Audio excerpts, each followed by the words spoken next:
It's a beautiful day for baseball. The Houston Astros have a chance to sweep the Oakland A's today. They've won the last two, and it's put them in better position as far as this AL wild card is concerned. Now 2 games back there, jumping the Mariners, just half game back from the Detroit Tigers. Things looking much better for this club, and they're playing much better here recently too. Playing much more loose is what the guys are saying. Jose Altuve said after last night's come from behind win, we believe in ourselves. We believe that we're good enough to be in the playoffs. So each day it's up to us just to go out and win. That's all these guys can control right now. 11 games left. They know this can come down to the end, so they just have to take it day by day. Ash, I send it up to you. Thanks a lot, Julia. It is a gorgeous day, and for the Astros starting lineup presented by Southwest Airlines, we'll juggle it around like this. George Springer in the top spot, followed by Yuli Gurriel and Jose Altuve, who picked up his 200th hit of the season last night. Carlos Correa, cleanup man. Evan Gattis is the DH, and at first base again, Marwin Gonzalez. And the bottom three, Tony Kemp had a couple of doubles as he came on as a pinch hitter last night. Big night for Tony. And a big man in the victory, Jason Castro behind the plate, and Jake Marisnick in center field. Daniel Mengden is going to go for the Oakland Athletics. Right-hander has a 2-7 record with a 5.68 ERA. He has faced the Astros a couple times already this season, and he is an ex-Astro farmhand. He is 0-1 with an 8.38 ERA. But he is also on the Athletics' most strikeouts list in his first 12 games. He's got 63 punch-outs in 12 games for the Oakland Athletics. He's a Houston area product, went to Westside High School, and then on to Texas A&M. And as Blummer says, drafted by the Astros, traded in the Scott Kazmir deal. And the first pitch of the afternoon, fastball thrown on by at 94. First pitch, 12:37. The Astros winners of the first 2 games of the series. They've won 4 of 5 here on this West Coast road trip. And another fastball thrown by. Springer last night 2 for 5, had an RBI, struck out 3 times in the game, and the batting average at .251. Gurriel and Altuve to follow here in the first inning. Mengden then exaggerated windup, brings the fastball, paints it well, and gets the call on 3 pitches. A strikeout of George Springer. Yeah, Mengden really not trying to trick anybody. You're going to see where the fastball is located on our MD Anderson strike zone. He's got 4 pitches. The fastball he likes and is obviously able to locate. Also has a changeup, curveball, and the occasional slider. Yuli Gurriel a long 0 for 5 last night, hitting .290 now. To get things restarted once again. Mengden recalled from AAA Nashville on September 3rd. Second stint of the year with the A's. Just pumping some heat, this time at 95.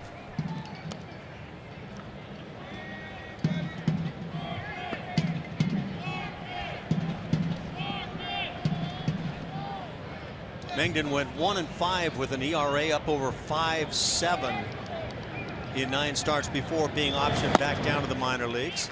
And that fastball appears to be untouchable here in the first inning. It might take a little while for the eyes to get adjusted to this day game. Maybe that windup that he's got is creating some kind of deception. Certainly unusual. Brings the fastball again. It's fouled right side. 1 ball, 2 strikes on Gurriel. Mount Davis uninhabited these days. You know, the occasional squatter out there. See him in left field. 1-2. Popped up on the infield. Back of the mound, the second baseman Wendell with the call. 2 down in the first. And that'll bring up Jose Altuve. Again last night, Jose just 1 hit on the game, but a big one, number 200 on his season. 3 consecutive years with at least 200 hits now for Jose. And some fans here in Oakland chanting Altuve for MVP. That's a good sign. .336. That batting average has been falling, but he still leads the league. Ground ball left side, handled by Simeon. And a 1-2-3 first inning. So Mengden strong in the first as the Astros go down 1-2-3.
Play. The Oakland A's coming to the plate, and their lineup. Bob Melvin lines them up with Joey Wendell in the top spot. He's at second base. The DH is Stephen Vogt, and the three-hitter, third baseman Ryan Healy. In the middle of the order, right fielder Danny Valencia. Yonder Alonso bats in the 5 spot, playing at first today, hitting .253. Marcus Simeon is the shortstop. And the bottom 3, Bruce Maxwell does the catching. Brett Eibner in center, and Jake Smolinski plays in left. Colin McHugh going for the Houston Astros, stepping into that ace role, so to speak, with the Dallas Keuchel and Lance McCullers on the shelf, and he has done a great job. This will be his 31st start on the season. That whip under 1.5. 3 starts against the A's this year, a 1-0 record and a 3.68 ERA. Colin brings it. He starts it with a fastball. Out in front, 0-1. Second baseman Joey Wendell made a great play defensively in last night's game. But a base hit by George Springer just eluded the glove of Wendell into center field. And the Astros were then able to hang on, extra inning game. Yeah, then he proceeded to miss that Tony Kemp double on the ground ball that it looked like he was on an ice rink. Feet sliding out from under, yeah. 2 balls and a strike. 4-game winning streak now for Colin. And as Blummer said, 11-10 on the year. Pitched extremely well last time out against the Seattle Mariners, going 7 strong, no earned runs, only gave up 2 hits. Popped up on the left side. Correa was in a shift, has a long ways to go, but he gets there. And 1 out for Colin McHugh. Some good numbers on Colin McHugh in the month of September also. That is as in Houston Astro.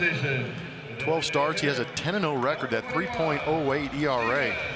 That is what you want to see from some of the guys that are going to be considered horses in your rotation. And Colin McHugh stepping up to the challenge late in seasons. There's not a clutch stat for pitchers, but that's a very good line late in the season. The Astros have won 6 consecutive meetings now with the Oakland A's. They're 12-6 on the year. As Colin brings a strike. Stephen Vogt, generally the catcher for the A's. Here in September, they've been playing around with others. Vogt doing the DH work, and 0 for his last 13. Little looper into right field. That's going to snap the 0 for 13. Springer on a dead sprint tried to get to it. Astros fans, don't forget that we love showing your comments and reactions from Twitter during the telecast. Be sure to mention @RootSportsSW in your tweet for the best chance to see it on air. Remember to send those tweets @RootSportsSW, just like J.R. Vega did. And happy birthday, Trey. Big 15.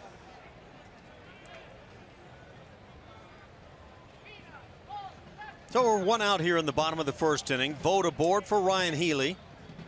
Power for third baseman. And he takes a strike. Healy comes in over his last 7. Numbers are good. 307, 11 home runs since joining the team. He has been the regular third sacker since the All-Star break. Colin with that little cut job misses down and away. The appeal comes up empty. Umpires for today's game: Clint Fagan behind the plate, Mike Muchlinski down at first. At second, the crew chief Mike Winters, and Marty Foster is at third.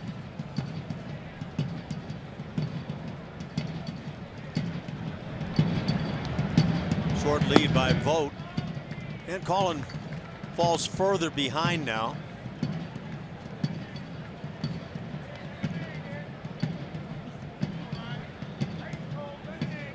Last 3 starts, numbers extremely good for Colin.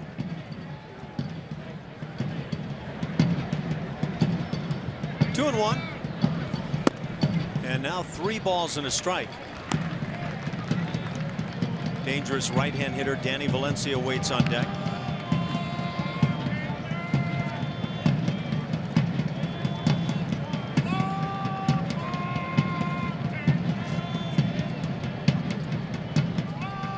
Healy 1 for 2 lifetime against Colin McHugh. Swings and fouls it right side. And a big healthy swing. So we'll see with 1 out if Stephen Vogt has any thoughts about running down at first base.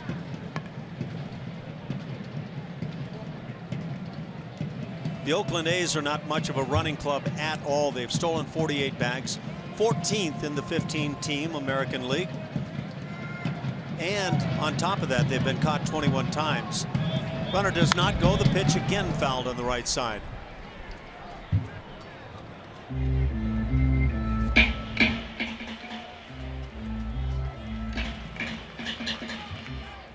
Colin 2-0 here in the month of September.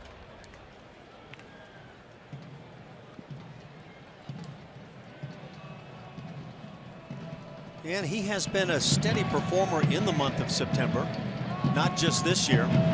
10 wins in his brief career. Drive to center field. Marisnick is there. He'll handle it. Second out of the inning, and back to first is Vogt.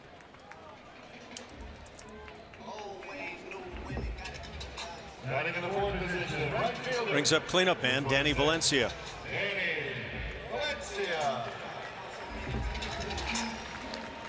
Skies generally clear here in Oakland. Temperatures have been cooling the past couple of days. They've been very warm. Typical Indian summer going on. Valencia 17 homers. Ground ball left side. Correa is there. He'll feed on to Altuve, and the force will end the inning. For the A's, they get a hit and leave a man. Scoreless after 1.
Houston Astros baseball on Root Sports is presented by Toyota. Let's go places. And by Southwest Airlines. Transparency, low fares, nothing to hide.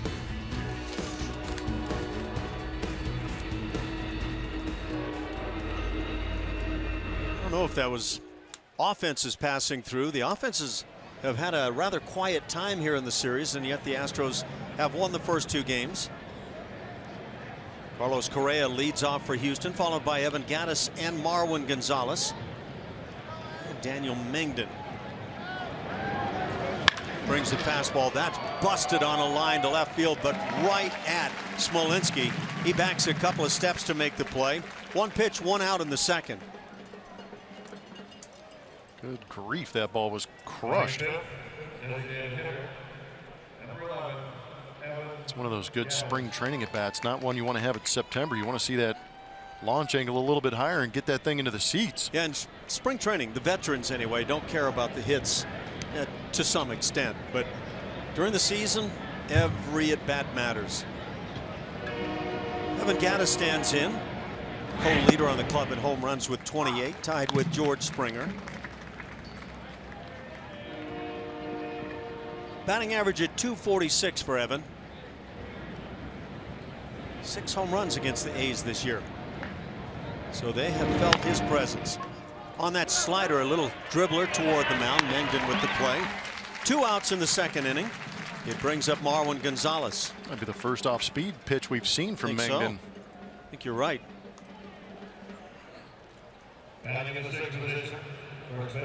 Last start for Mengden, he threw his fastball around 63% of the time. Changeup at 20, curveball at 15%. Yeah, you talked about that start, a really good one at Kansas City against the Royals. And Mengden just 23 years of age. Marwin Gonzalez continues to play a very good first base, coming up with big hits for the team. Takes a strike.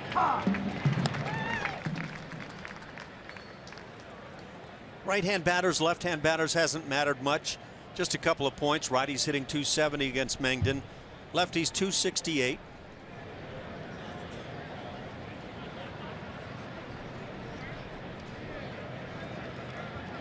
Right-hander brings it to the plate. And Marwin now with an 0-2 count. So Daniel Mengden is certainly bringing some strikes early in the game. Yeah, I guess you could say that. In 14 pitches, 13 of them have been strikes. And just basically pumping that heater. You talked about the 1 pitch, little slider that got Evan Gattis. And the 0-2 to Marwin. Curveball right over the top. So as soon as we talk about it, and that ground ball just foul at the bag at first. Marwin had not even left the home plate area.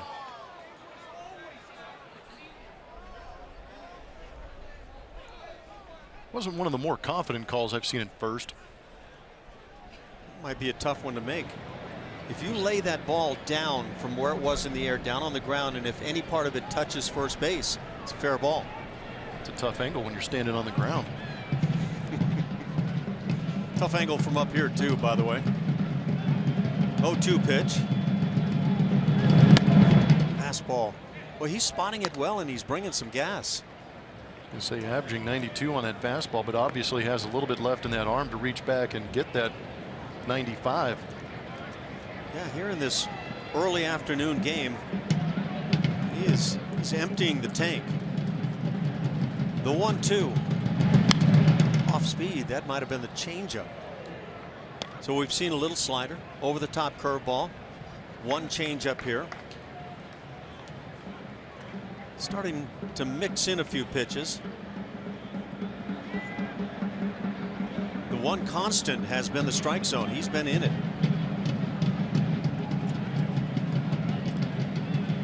Infield fairly straight away. Kidding me? And eventually he gets to the windup, and Marwin down on strikes. So the fastball gets him. Second strikeout recorded by Mengden. He's retired 6 in a row.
we go, scoreless ball game. The A's with the only hit.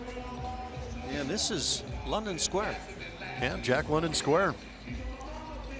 It's where the proposal for the new would-be A's ballpark is planned to be, I guess. Yeah, potentially there's an area north of there they could do something similar to AT&T Park that the Giants did across the bay, which would be gorgeous. Yeah, we saw that that rendering last night. It looks great. Be a good thing for the A's. As the first pitch of the inning from Colin McHugh, taken by Yonder Alonso for a strike. Colin allowed a base hit to Stephen Vogt in the first inning. Good curveball. The bat starts and goes through. 0-2 the count, and that curveball has been the key weapon in the strikeouts for McHugh.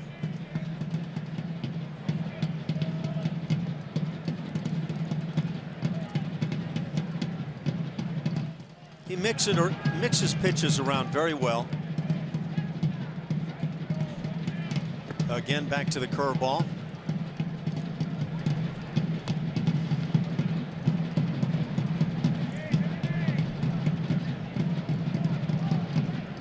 Left-hand hitters against Colin on the season hitting .293, but like Mangden, the numbers are not very different one from another. .290 for the righties. Yeah, this is what we were talking about from last night, and if you know AT&T Park for the Giants, very same kind of a scenario. Yeah, those pictures that we saw are down in this region, so it'd be a nice little walk getting up there. Really enhance things for Oakland. Curveball popped up left side, foul territory with a shift on. There's no chance anybody's getting there. There you go. You and Brownie could canoe over to the game. Yeah. You're not buying. I don't Thanks for the feel that you're really lofty into that workout program you're throwing my way. Brownie, maybe, yeah. I think that gentleman is up and ready for it. Yonder Alonso, Marcus Semien, and Bruce Maxwell for the A's here in the inning. Again, back to the curveball. Well, we were some years ago in San Francisco at AT&T Park with the Giants, and television had the day off. I happened to be working radio at the time, and Bill Brown did show up out there in right field, kayaking around. Kind of fun. Hot shot past Marwin into right field, and the outfield had George Springer playing way towards center. So Yonder Alonso just jogs it into second base. Leadoff double for Alonso, his 30th two-bagger on the year.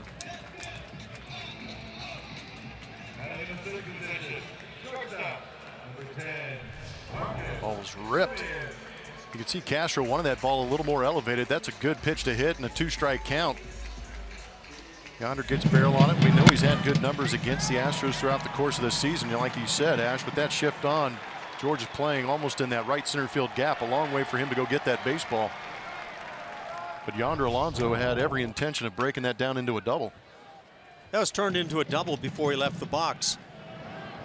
So Alonso at second, nobody out. Marcus Semien comes to the plate. He's 0 for his last 9. And from some of the numbers we've talked about, it has been a pitching series. Semien has shown plenty of power this year. 24 doubles, a couple of triples, 26 home runs.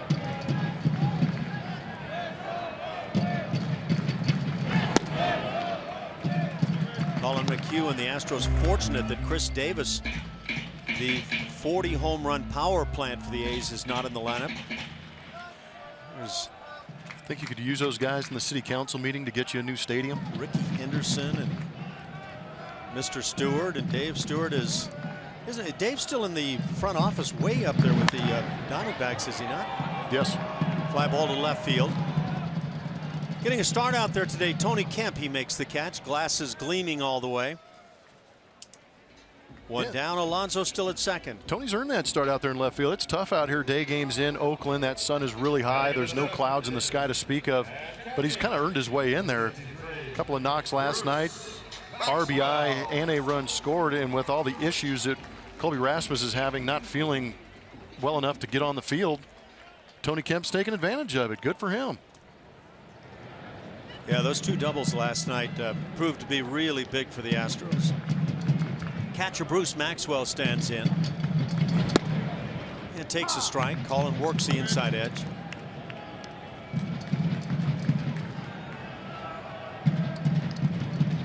Maxwell just hit his first major league home run in game 1 of this series, and it was a clout job out to left center field. Colin bends that curveball down and in. 1-1 the count. We mentioned that Maxwell was born in Germany.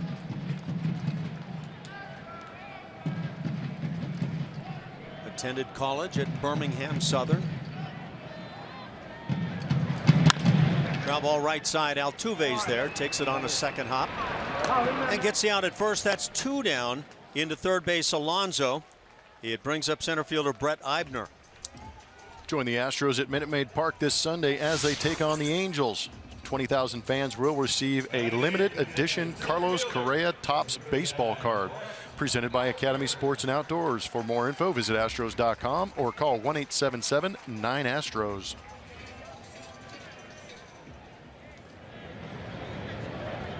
We saw Eibner earlier in the year playing with the Kansas City Royals.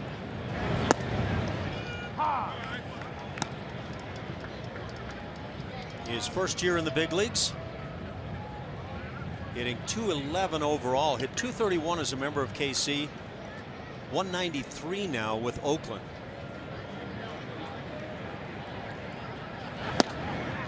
And that fastball finds the outside edge. 0-2 the count.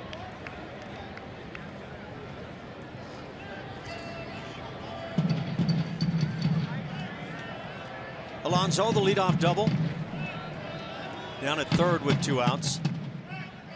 Colin works it from the stretch. Hit in the air down the right side. This is going to stay on the field of play. Can George get there? And he is able to get there and make the play. That is a whale of a play going up and over that mound after that long run. Tremendous play by George Springer. And that'll do it for the A's as they leave a man at third base. We're scoreless after 2, and George dealing. That is very athletic.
Here in Oakland. And as a reminder, as you enjoy a cold one, to look forward to Miller Time later in today's game, brought to you by Miller Lite. We're watching some of the highlights from Tyler White and Tony Kemp. Tyler White coming up huge on Monday with the game-tying pinch hit RBI double. And then Tony Kemp last night with his 2 doubles. He tied up the game and then scored the game-winning run. Both of these guys coming off the bench, though, taking advantage of some big opportunities and some big games, Ash. Yeah, how about that play, by the way, of George Springer down the right field side, battling with the mound, and has some kind of gem. So Tony Kemp at the plate. First at bat on the afternoon.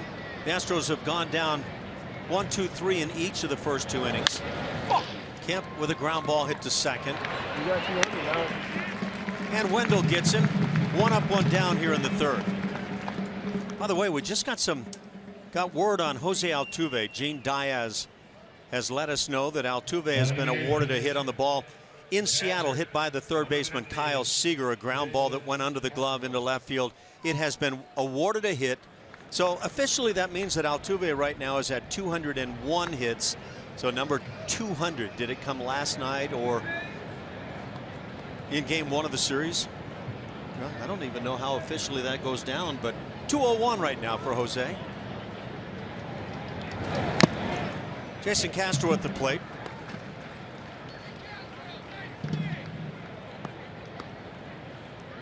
If you go according to the calendar, he beat Mookie Betts. Because Mookie Betts on the East Coast got 200 technically last night, which is a legit 200 for him. And then Altuve got it on the West Coast here last night. But if you add that one in, let's say he beats him. Down the right field side and dropping as it goes foul. Jason Castro bidding for an extra base hit.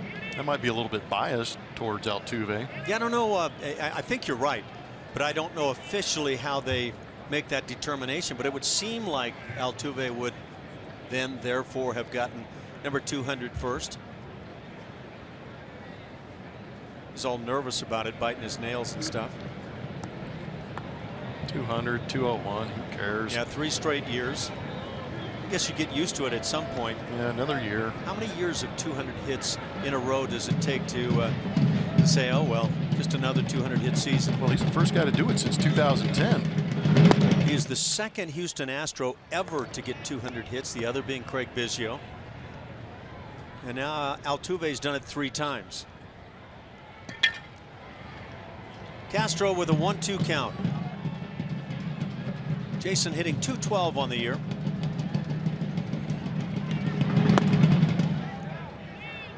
High heat at 95. That heater's been very consistent at 94, 95. 2-2 on Jason.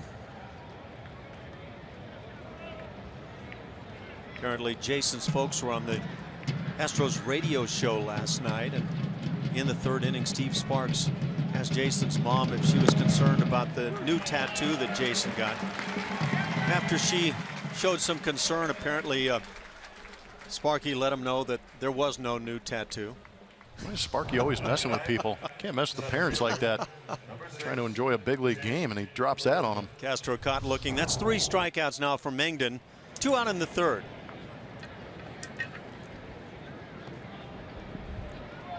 Yeah, I think mom was getting all set to give Jason an earful. No need in the end. Jake Marisnick 0 for his last 11 stands in the air to center, shallow, but out to make the play is Wendell, and that'll do it. Another 1-2-3 inning. Daniel Mengden cruising through 3. It's scoreless.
the Astros and Athletics, and tonight's pitching performance is powered by Kubota. Colin McHugh, we talked about his good times in September. His last 2 starts have been great too. He's got a 2-0 record, helping the Astros stay in contention in that wild card. 12 innings pitched, only 1 run given up, and 4 hits in those 12 innings. Good fastball, curveball combination that last time out against Seattle and shut them down. That was the same series Altuve got a hit. Yeah, a disputed hit that comes through, and I don't know, you're asking some silly questions about all of that. When it's all out in the wash, 201 hits right now for Jose. For the Oakland A's here in the 3rd inning, 9-1-2. Jake Smolinski leads it off. Former Texas Ranger takes a strike.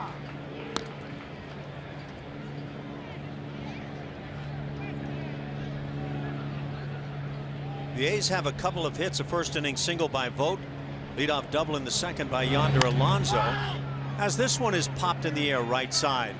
Marwin can't find it. Altuve does, and it winds up in his glove. Very nice play. And a quick exchange had that ball in Springer's glove.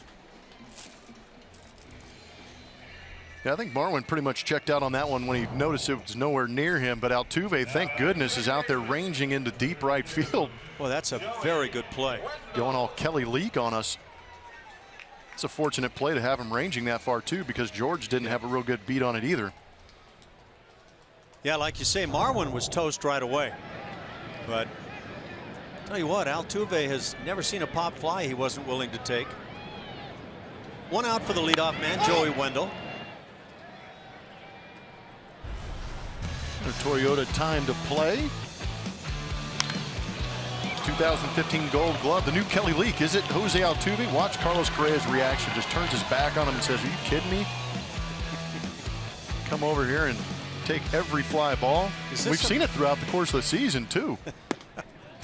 Curveball for a called strike. There used to be a line that guys would use: let the sure man have it. Carlos is still giving him grief for going out there. Tell you what, these guys, they play hard, but they have a great time doing it. It's a great way to play the game if you can do it. I mean, there were some of us who we'd just get ourselves in trouble trying to play the game the way Altuve does. Yeah, I wasn't good enough to have that much fun. Sure you were. He's probably asking him, "Hey, fly ball to left, you got it?" I was scared to do that when I was playing with the kids at home and Mom was calling me home for dinner. Curveball got him right over the top. Colin gets the strikeout.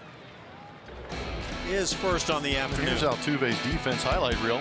Where is he? Just wait. There he is, coming across to make the play. You know what? I had this vision as we watch Altuve continue to take some balls. I had this vision of you guys with George and Julia at the wall in right field and Altuve just streaking through the screen and catching the ball in front. I'll tell you what, that'd be a great promo for next year. Tanner is not happy about that. That's ideal. That is such a great defensive highlight reel. Well, you have to have that on hand when you've got Altuve playing out there. Well, he can literally do it all. He literally does it all. And picks up hits days after they actually occurred.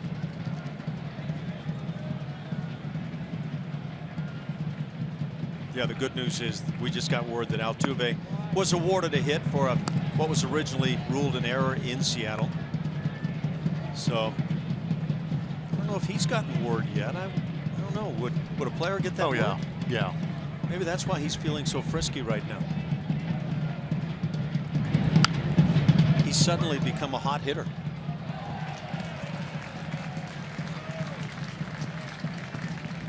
Two balls, 2 strikes. 2 outs here in the 3rd inning. A scoreless game.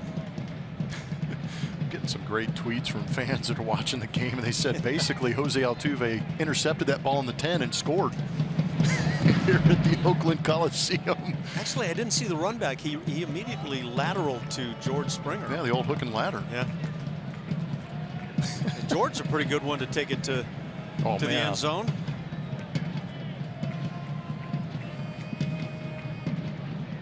He and Jake Marisnick, they'd make a couple of really good wideouts, wouldn't they? Man, try and cover 6'5" that can run. On the 3-2, Colin misses away. Stephen Vogt draws the walk. He's reached twice this afternoon.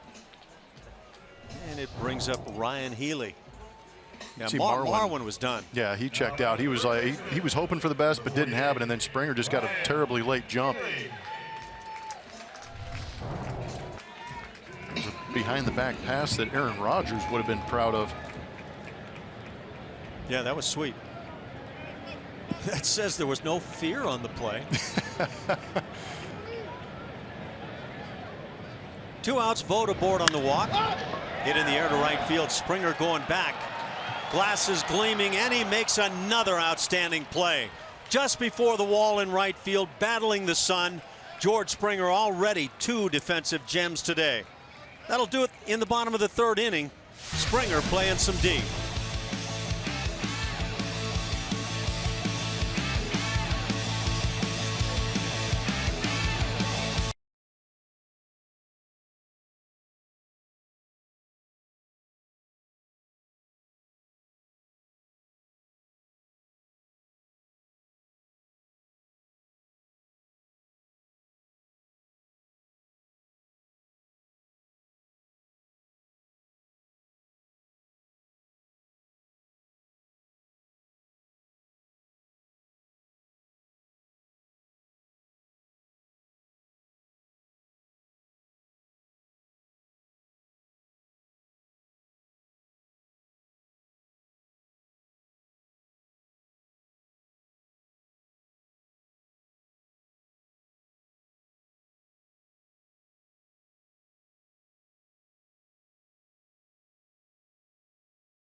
Is presented by authority of Houston Astros, LLC, and may not be reproduced or retransmitted in any form.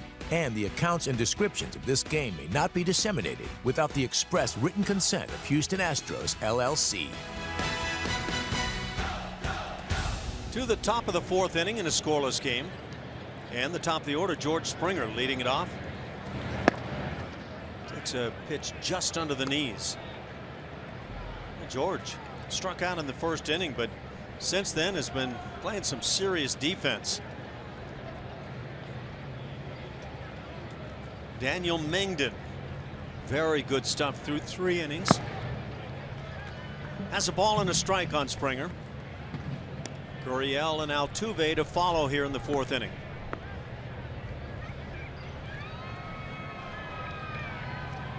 "27 pitches, and he has been throwing strikes. 3 strikeouts, 1 in each inning.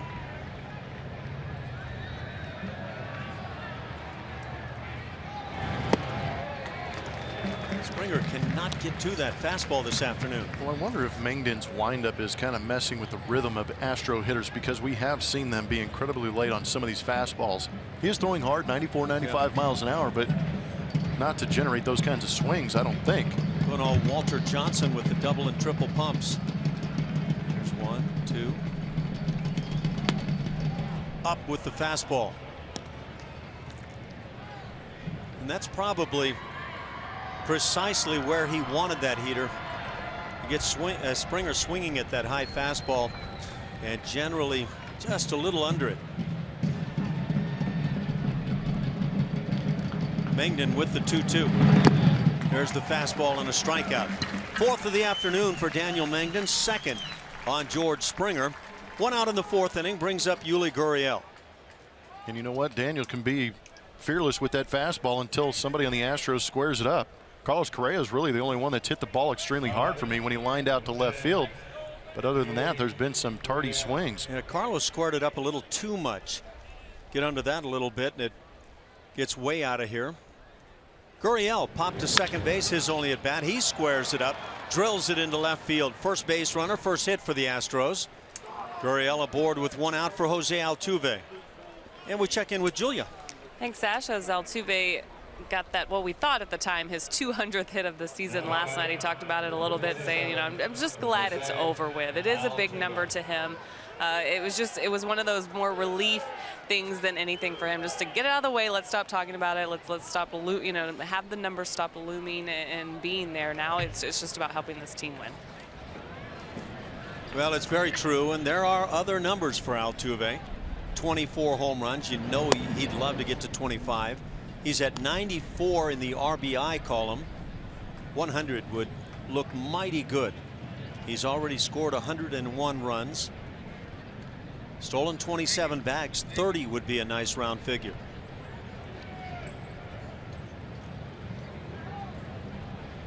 With today's game 11 to be played. The Astros with 80 wins. They are 80 and 71. Trying to get back to that 10 games over 500 mark. They've been there a couple of times this year. And the Astros are right in the thick of things in the wild card chase.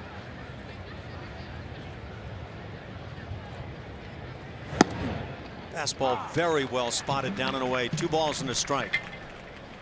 Check out these numbers. Kind of setting up right here down on the bottom. Saw Gurriel finally square one up for that knock.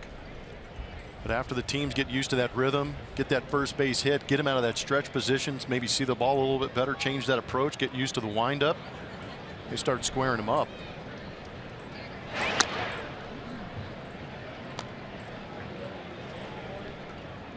The Astros continue third in the league in stolen bases. In the early goings of 2016, the Astros were the leading club, but they are 3 stolen bases shy of 100 as a club.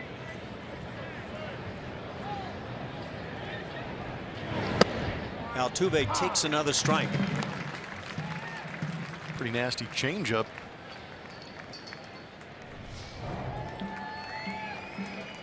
Fluttered right back to that outside corner. Yeah, it was elevated, but as a hitter, you anticipate balls staying out of the zone. That one came back nice. Gurriel leads from first. And the 2-2. Gurriel on the move as Altuve fouls it. That was a good 2-strike hit or swing, especially with Gurriel moving. Trying to inside out that fastball after getting the changeup. And with Gurriel moving, that right side opened up.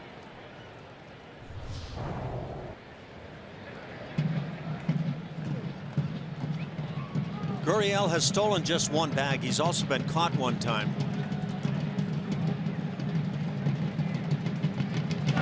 Mengden just kind of deliberately throwing over to first.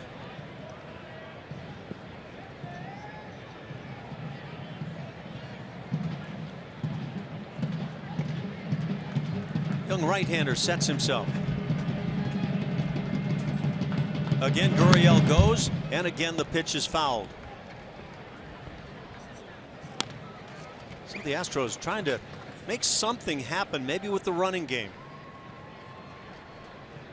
Runs have been at a premium here in the 2 previous games in Oakland. Well, the Gurriel running, it's a calculated risk, or if you want to talk about probabilities, Altuve is a good contact guy. So why not move the runner in case he puts that ball in play, move the defense around, create some holes. Infield about straight up, and now Mengden wants to visit with his catcher. Houston Methodist is going to bring us our league leaders, and Altuve having a historic year. And this is going to show you players with 200 hits, 25 home runs, 100 runs, 100 RBIs, and 30 stolen bases. And I'm not sure that Altuve pays that close attention to the history of the game, but that's a short list of very, very good baseball players. Yeah, most recently 2002, and one of your boys on that list. Altuve down on strikes, and this time Gurriel not on the move. So the off speed gets him. Strikeout number 5 from Mengden. 2 down here in the inning. And Carlos Correa comes to the plate. I think we set him up nicely. Yeah, it's always the powerful guys here in the booth getting it done, right? Man, it's a pretty good breaking ball from Mengden. You see the release coming out of the top of the hand on our Mattress Firm Supermo. Good snap on that curve ball. Pitched Altuve tough during that sequence. Remember, they had a meeting before they threw that pitch. Carlos Correa lined to left field his first at bat.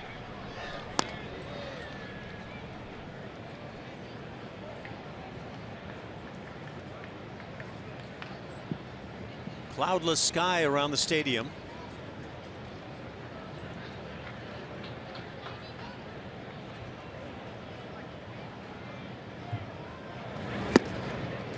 And Correa not getting cheated. It's 1-1.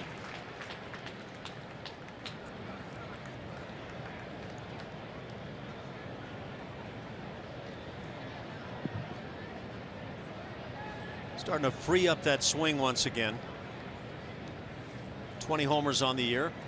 Carlos has driven in 92. 33 doubles. He's mixed in 3 triples. And playing a great shortstop.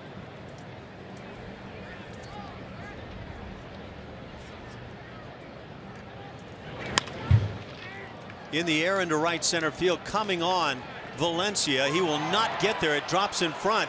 So Carlos Correa gets a 2-out hit, moving into third base. Gurriel, and the Astros have runners at the corners for Evan Gattis. That'd be a good time to talk about our Lexus defensive rankings with the Oakland Athletics on defense. Danny Valencia, third baseman, converted into an outfielder. I think he's going to be tested. We know that there have been some hits falling in front of him. Smolinski out there in left field. Still got Chris Davis on the shelf with a flu. Brett Eibner coming over from the Royals in center field, and I don't think there was anything really drastic or unexpected for Gary Pettis with these guys out there. He's going to test every single one of them.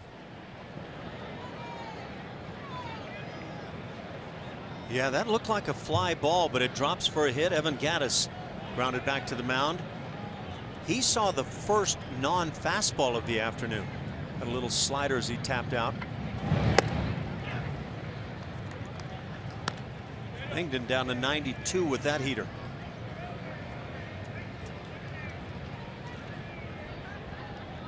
Yeah, I think it's interesting watching Mengden out of the windup.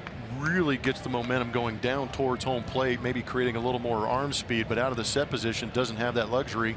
Maybe loses a couple miles an hour. There's that changeup as he misses away. 2-0 on Evan Gattis. Co-leader in home runs on the club. He and George Springer battling 28 dingers apiece. Runners lead from the corners. And the high heat is fouled back. And that's right in that zone that Evan Gattis will get all frisky on.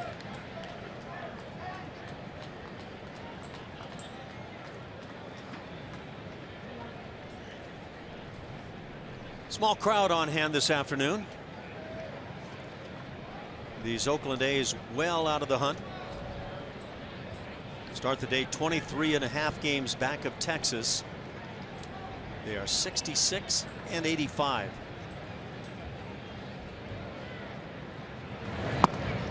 And yet coming into play as hot as anybody. Coming into the series rather. That's all that has arrived here at the Coliseum for this afternoon game and the final meeting between the two teams on the season. 19th matchup between the clubs. Astros 12-6. Gattis takes strike 3, caught looking. Mengden picks up 3 strikeouts in the inning, 6 on the afternoon as the Astros leave a pair.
spray chart. Danny Valencia coming up to the plate. 2015, he absolutely wore out the Houston Astros, putting up some big numbers, but you can see the adjustment has been made by those Houston Astros, or they're finding Danny Valencia during a couple of cold stretches, because that red zone virtually disappeared, and they've been doing a great job of keeping him off the base paths and doing damage. Interesting that the hot zone this year is down and away. 2 hits aside, scoreless game. We go to the bottom of the 4th inning. 4, 5, 6 for the A's. Valencia, Alonso, and Simeon.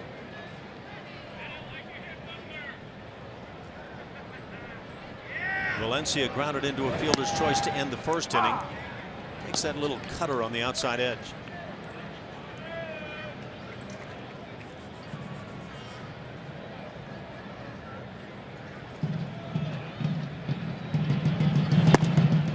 Cullen tries to pick the inside edge. 1 ball and 1 strike.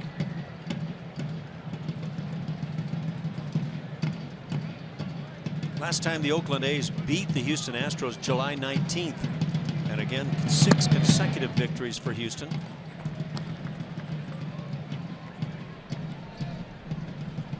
Doug Fister got it started, picking up the win on July 20th. Musgrove, McHugh, Feliz, Gregerson, and Davinsky picking up the wins in succession. 2-2 and a good-looking over-the-top Yanker.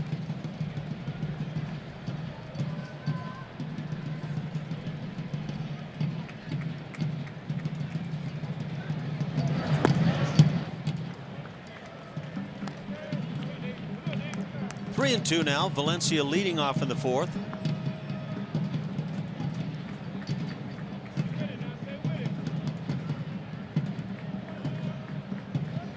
Had been the 3rd baseman with the A's, but that curveball misses inside. Colin wants to know where that thing was located, because even though it wasn't the curveball he was looking to throw, he still felt it caught part of the strike zone. Let's find out if it did. Now batting first baseman, number 17. A little bit inside, I guess. Brings up Yonder Alonso, doubled, picking up the 2nd hit of the afternoon for the Oakland A's.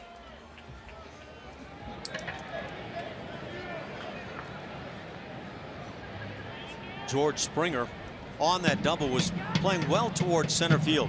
Jake Marisnick once again shaded toward left field, and by a wide margin.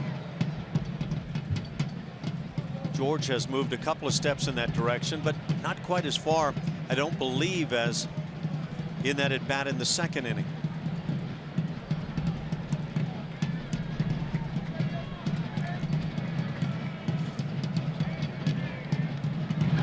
Shift on in the infield. Carlos Correa playing on that first base side of second. 1 ball and 1 strike.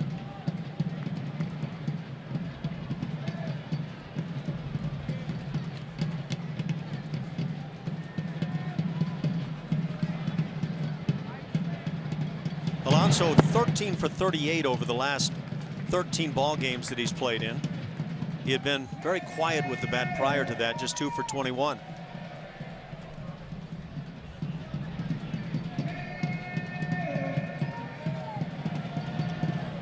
He's got most of his playing time this year against right-hand pitching.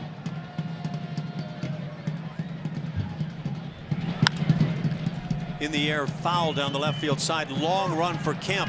He'll sprint and get there with a slide, and that's a nice play. The Astros outfield playing some very nice defense on the day, and they've ranged a long way to get a couple of balls in foul territory.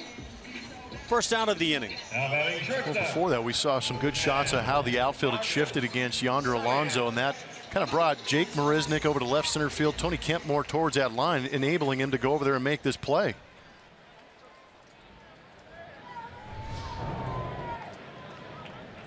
Tony fortunate that ball was in between the mound and the home plate area. Colin misses away. Marcus Semien at the plate, fly to left field in the 2nd.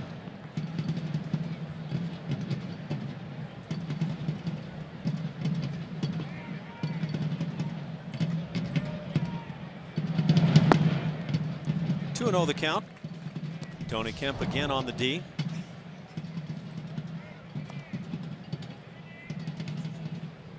already checking out his base runner to see what might be going on.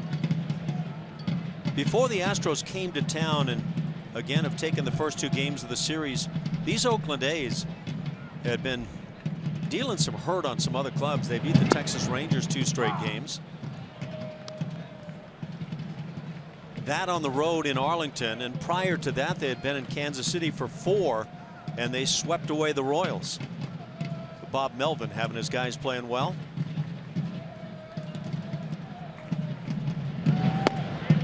Outside corner, 2-2 the count. Picking apart that outside corner with the last 2 pitches. Fell behind 2-0 and then threw a good slider. Backs it up with a fastball on the outside corner. Now what? Well, getting a little bit off the edge too. Curveball off the end of the bat, but finds center field. Into second base, Valencia. 1-out single. 3rd hit for the A's. It'll bring up Bruce Maxwell. Looking for the perfect location for your special event? Minute Maid Park provides elegant event spaces and high-end entertainment in Houston's most iconic sporting venue. Learn more by calling 713-259-8800 or by visiting astros.com/special events.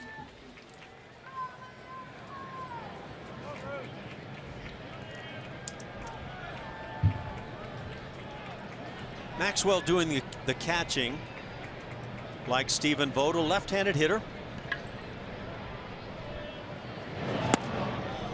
Off speed, and Maxwell out in front.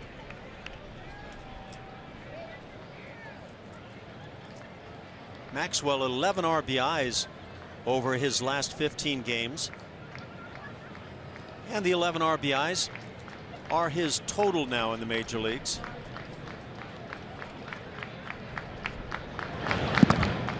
A good curveball induces the swing. 0-2 the count.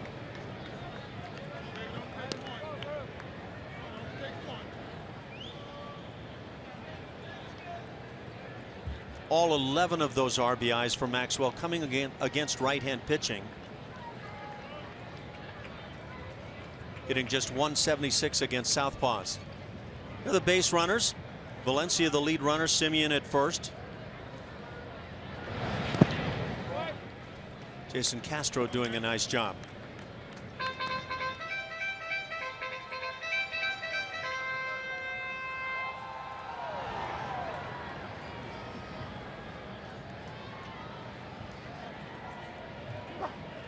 Maxwell brought up from AAA on July 23rd.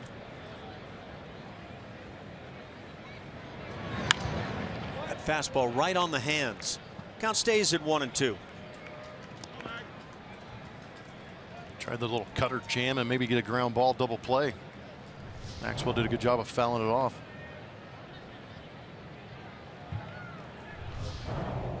Maxwell had originally been called up by the A's back in late April. Didn't play in any games at that time.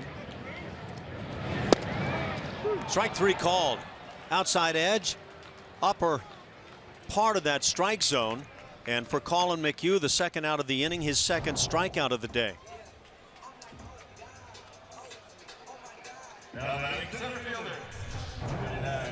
Got him conscious of the inside. 8-hitter Brett Eibner at the plate. It was Eibner hitting that pop fly down the right field side in foul territory in the second inning that saw George Springer run forever and make the play running up and over the mound. Drive to right field. Springer going back. He's not going to get there. One hop up and out of here. It'll be a ground rule double, and that's a break for the Astros. 1 run will score as Simeon is stopped at third base. RBI double Eibner, and the A's strike first. 1-0 here in the 4th.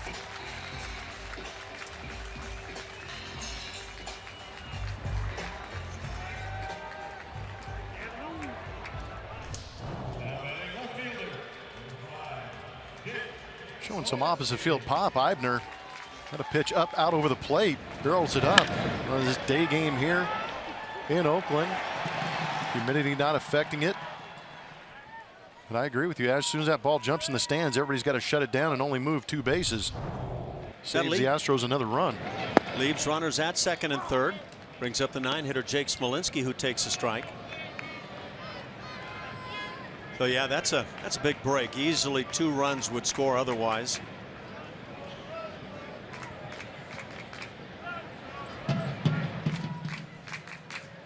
Four hits now for Oakland, just 2 for Houston. 0-2 the count.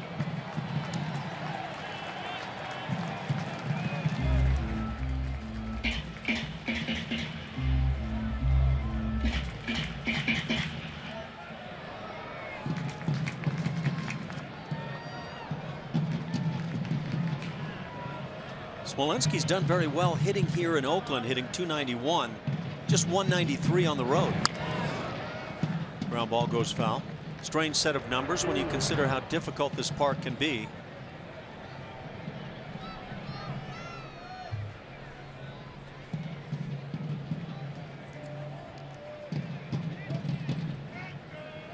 And Smolinski's been getting a lot of playing time since the All-Star break.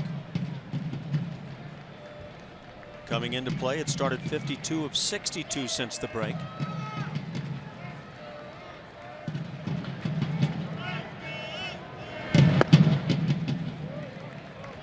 Colin misses under the knees. It's 1-2.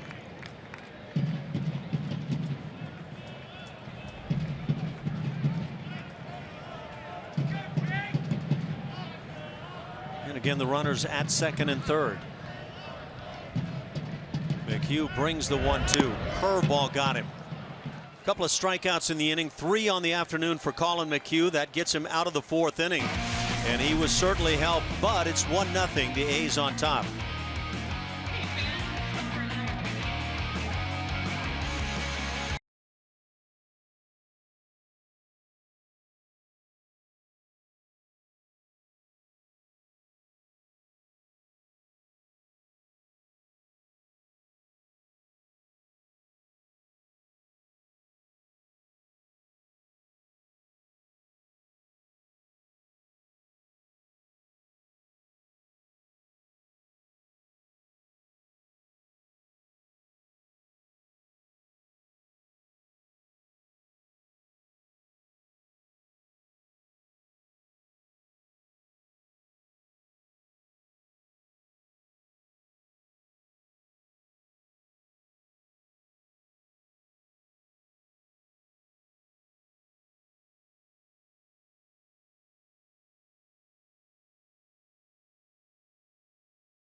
On Root Sports is presented by Southwest Airlines. Transparency, low fares, nothing to hide.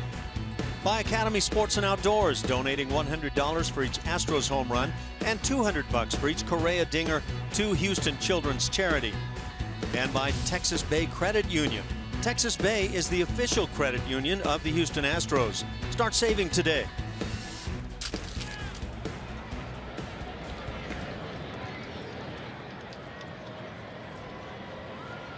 We go to the 5th inning. A's on top, 1-0. Marwin leads it off and takes outside.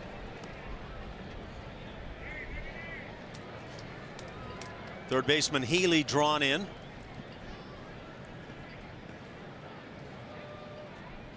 As Daniel Mengden, the Houston area product, brings the 1-0.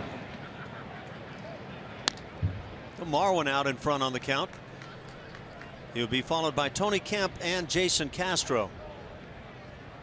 Mengden has struck out 6. Three balls, no strikes. Mengden struck out 3 in the 4th inning. The only inning that has seen the Astros pick up any hits. Gurriel and Correa each with hits in that frame. And a 4-pitch walk. Gonzalez draws it. He's aboard for Tony Kemp. And we check in with Julia. Well, it's time to take a look at our Chevy Stroh poll. Make sure you jump on Twitter and follow us at Root Sports SW Now to batting. vote. Today's a fun one. Which athlete's celebrity is the coolest mustache of all time? Tom Selleck is your option A. Burt Reynolds. This is a great one. All right, how about Raleigh Fingers? That's Daniel Mengden right there. I know, right? This is really wrong of you. But this one right here, Alan Ashby. It's really wrong of you guys. No, it's not. Yeah, it is. It's so right. There you go. Good grief. Vote for Ash. That is awesome. I'm up against Tom Selleck. He's got no chance. Jeez. You need to embrace that thing. Julia, It was I good. trusted you. You trusted me. Well, maybe that was bad thinking on my part. Right. Oh, this is a fun one. Tony Kemp shows bunt, takes a strike. Some high quality mustaches in There's Mengden. Raleigh Fingers now. How much time does it take for it to look like that? And is there styling that goes on? Oh yeah, there's product all over the place there. Okay. What about yours? Mine took very little care. Just natural. Yeah. You know, if you got the natural ability, you don't need all that product. Yeah, I just tried to brush the food out of there a couple of times a day. First day I was done as a major league ball player, mustache was gone. No way. Right. Yep. Never look back. No, go nuts, Twitterverse. Dear. So Raleigh, yeah, Raleigh's he's the choice. Tony Kemp fouls it down the left side. Well, Raleigh had the best mustache of the day anyway. There's a pretty good picture on top of it too. Got the number retired out here. Also wins a lot of the races here at the ballpark. Wow, that is eerily similar to what Raleigh actually looks like. Father of Daniel Mengden, maybe? Good call. Hit in the air, left field. Pushes Smolinski back and then in, he'll make the catch. Marwin tagged up and bluffed on out number 1.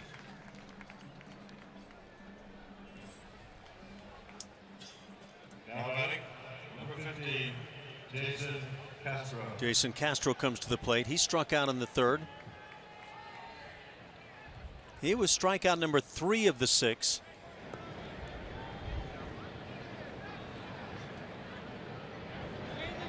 Castro came on late last night, did not get an at bat. Played defense late and was behind the plate when Ken Giles locked it down.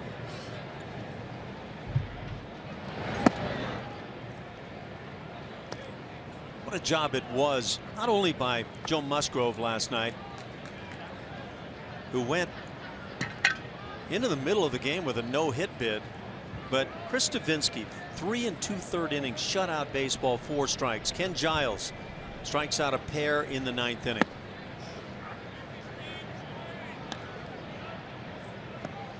Actually make that the 10th inning as the Astros went extra innings once again.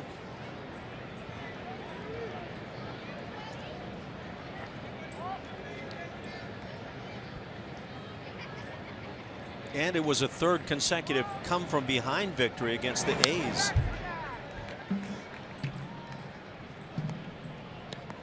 How long does it take to grow those mustaches? Man, Rob is somebody that looks like he'd know about facial hair. Yeah, he would, wouldn't he? By the way, I mentioned the extra inning game last night. 17th for the Astros this year. That leads the American League, doesn't lead all of Major League Baseball. Tied for 2nd most around the major leagues.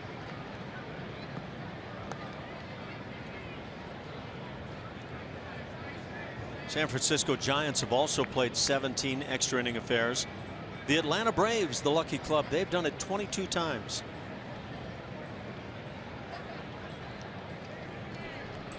The 2-1. That's taken for a strike. And Jason Castro has a few words. Clint Fagan, that home plate umpire.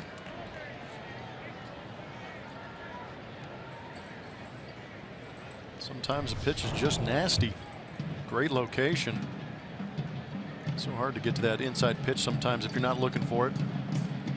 Big hole on the right side. That pitch on the inner portion might be one to shoot through the right side of the infield.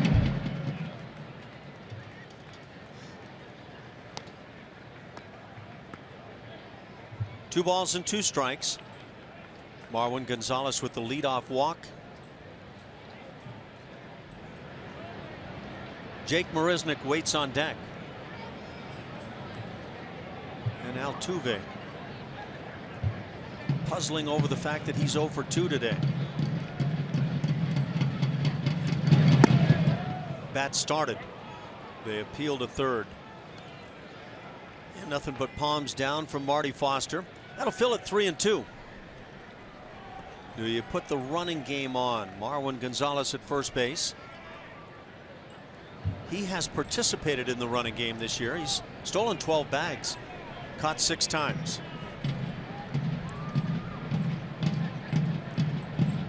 And he goes. Pitches a ball as the throw down, a good one. And so the Astros will have runners at first and second. A couple of walks in the inning. 1 out for Jake Marisnick.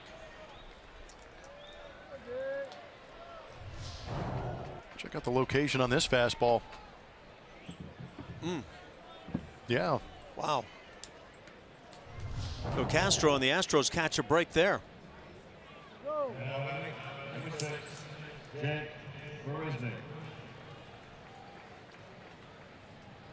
Jake Marisnick 0 for 1, popped to second.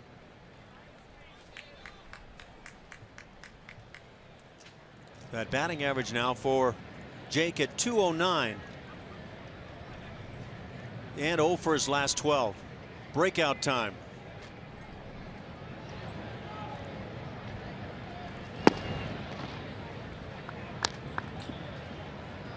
Mengden falls behind.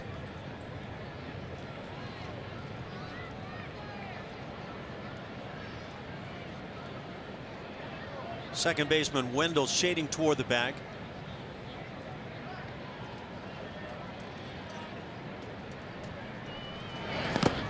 In the dirt, and that kicks away from the catcher Maxwell.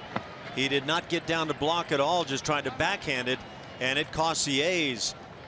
So both runners, Gonzalez and Castro, moving up. They're at second and third now with 1 out. And it looks like Maxwell is checking out the signs. Yeah, that was 0 effort to go down and block that thing. Pitching coach Kurt Young comes out to the mound. It was a big AB already for Jake Marisnick. Now it's a little bit larger considering the runners move up 90 feet on that, I believe was announced wild pitch, although it could be argued the other way because there really wasn't much of an effort to keep that ball in front. Yeah, the effort was not there. But Jake's got a real opportunity to tie this up with a ground ball or put him ahead with a base hit. Hope you had a chance to see the piece with Max Stassi, who has really been good in that regard. That commitment, as he talked about it, anticipation to blocking pitches. He is excellent. And now, great chance to take advantage. 1-0 Oakland here. Infield drawn in on the corners. And Marisnick shows bunt. Now, whether that's a safety squeeze or Marisnick just bunting on his own, I'd guess for the latter. I think he's bunting on his own. 2-0 count, guessing fastball. He's got wheels. I think that's sometimes, anyway, kind of a commentary about your confidence in your bat at the time. But trying to pick up a run, get back even in this game.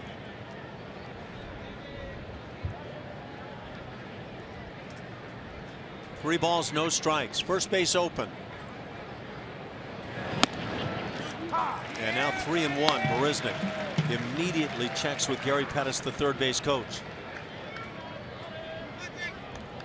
Signs flashed out. Pettis walks over and talks to his lead runner, Marwin Gonzalez. Well, something could be put on because in a 3-1 count, you're guessing that Mengden wants to throw a strike right here.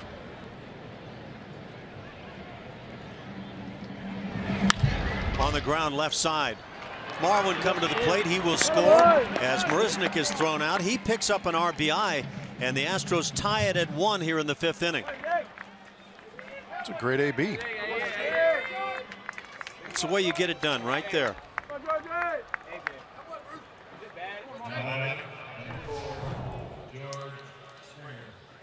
Corners are usually in. The runner at third base, less than 2 outs. You're looking for something you can drive the outfield or hit back up the middle on the ground. And Jake Marisnick with the 6-3 ground out gets the RBI, and the game's tied. RBI number 19 for Jake. And now Castro at third base. 2 outs for George Springer, strikeout victim twice. Takes a good looking curveball.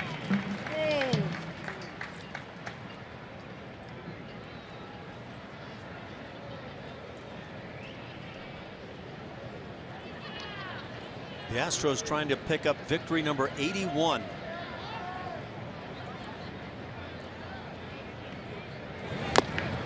At the same time, they would get to 10 games over 500.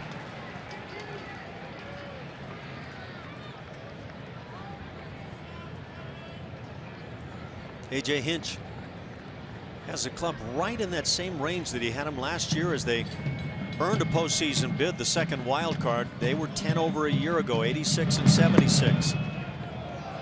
On the 0-2, Springer takes one close. It's 1-2.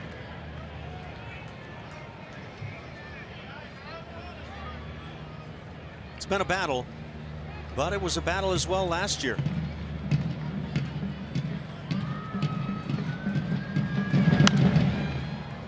Good swing by George. The Astros have won 2 in a row, 5 of 6. 12 and 6 against the Oakland A's. And a lot of times it's about taking care of business against clubs you feel like you should beat. They've beaten the Angels 11 of 12 times this year. Down on strikes for a 3rd time on the afternoon, George Springer. And that'll do it for the Astros in the 5th inning. They leave a man at 3rd, but they tie it at 1.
Oakland, it's all tied.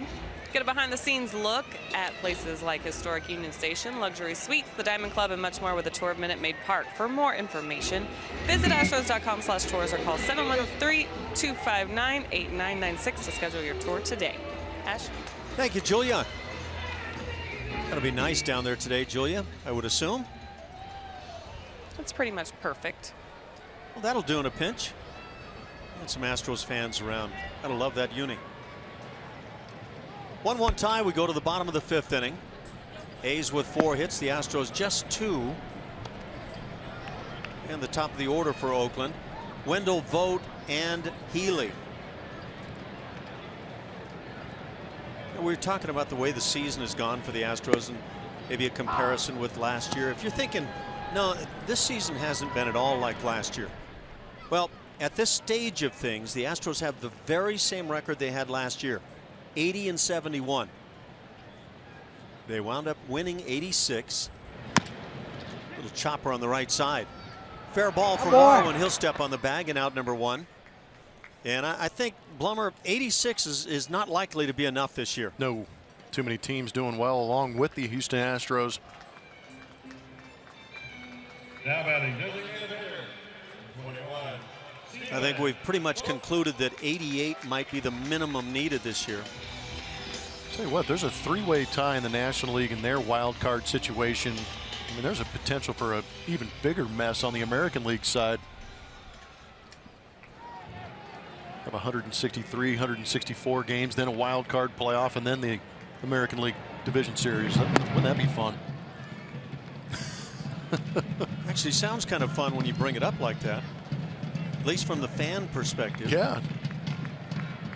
Stephen Vogt at the plate has singled and walked. Now, if the Astros were to win today and get to 10 games over, they would actually be a game better than they were a year ago.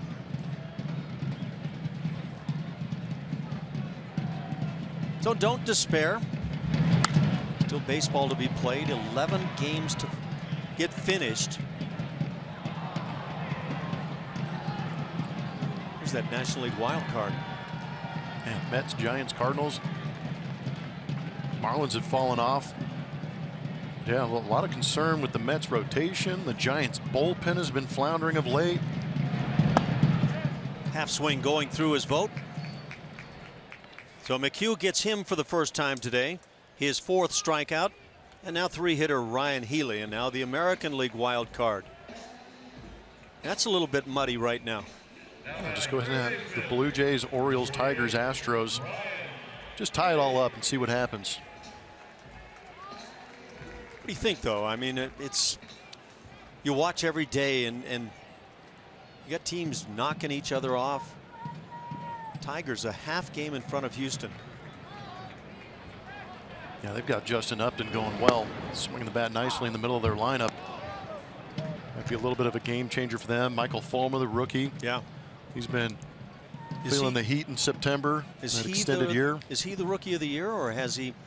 What about Gary Sanchez or Chris Davinsky? Yeah, there's some good ones. Well, Chris Davinsky, we've seen, and you just don't hear his name nationally like some of the other guys. But man, I'll tell you what, there's some numbers. Richard Justice tweeted out some of Davinsky's numbers, and they're impressive. He may not garner a ton of votes, but he should get some. Well, good for Richard Justice. Get that name out there nationally and have people talking about Davinsky. He deserves it.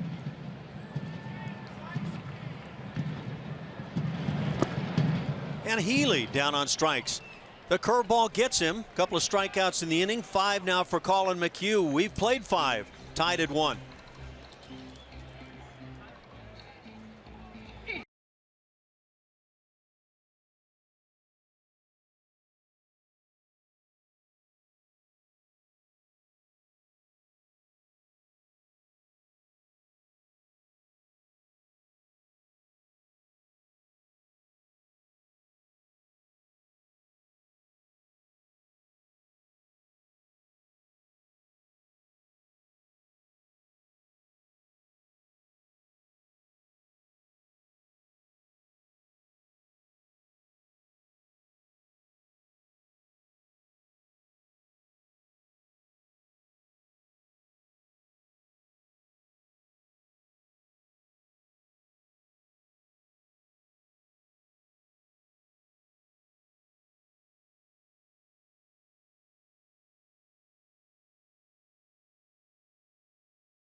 It's a 1-1 tie.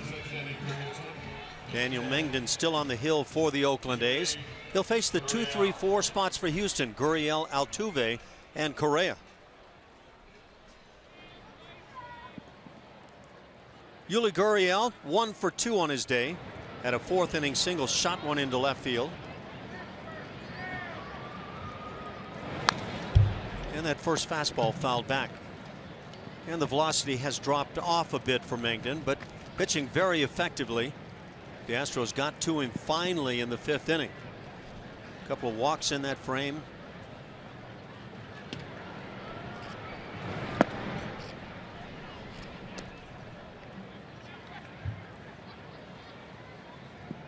The Astros scored that run without a base hit in the 5th inning. RBI ground out by Jake Marisnick got it done. And there was a crucial wild pitch as well, and that factored in.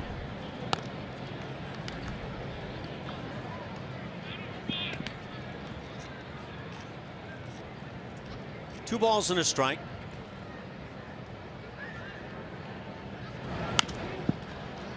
Popped up left side. Maxwell called off by his third baseman, and Healy unable to hang on after that long run. Be surprised if they awarded an error here. It's a tough play. Sun is behind home plate. Third baseman charging in, running forever.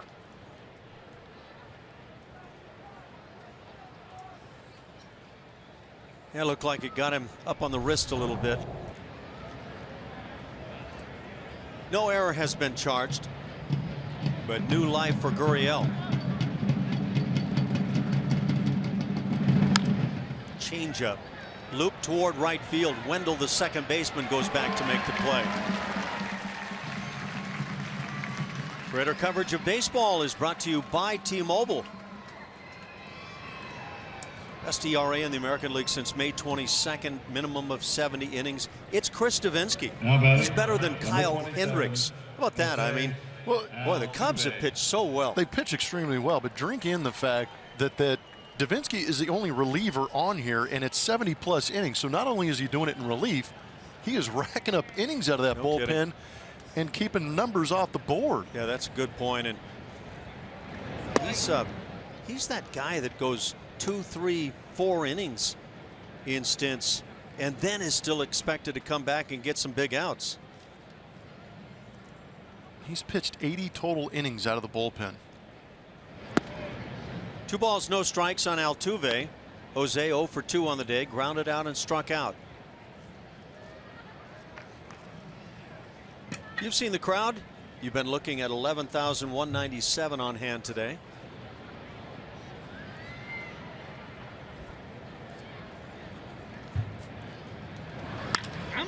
.2-0 line to left field. That'll drop for a hit.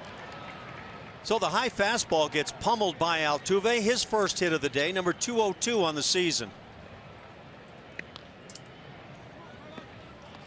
Those quick hands we're used to seeing from Jose Altuve.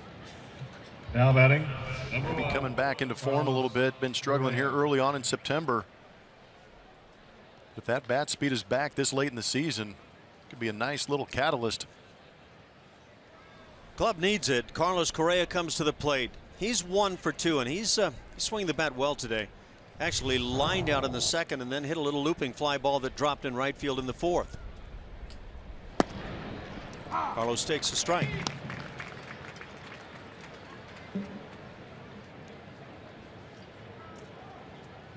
Both starting pitchers getting the job done.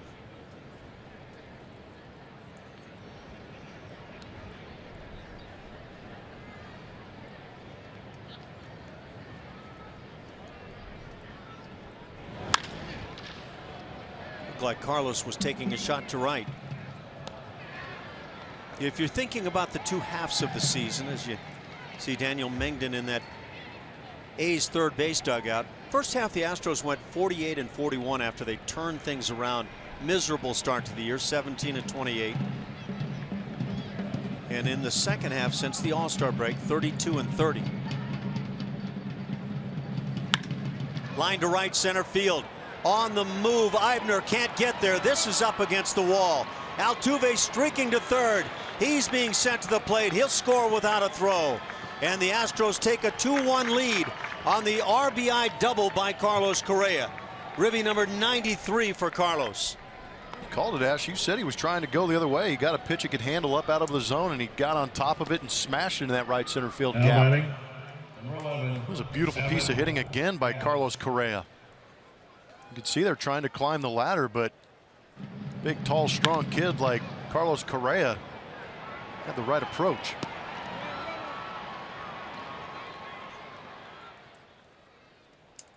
Ride the big guys when you can. Correa now in scoring position for Evan Gattis. As they should. That's why they are in those spots in the lineup. That's exactly right. Gattis 0 for 2 with a strikeout. Mengden has struck out 7, but for the first time today finds himself trailing.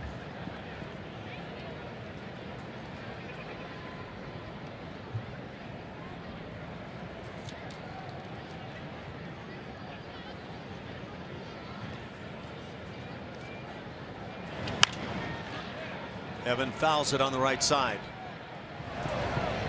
If you play the corner infield spots or corner outfield, you are going to get your wind sprints in here in this yard. Yeah, Yonder Alonso basically starting that sprint around the 25-yard line.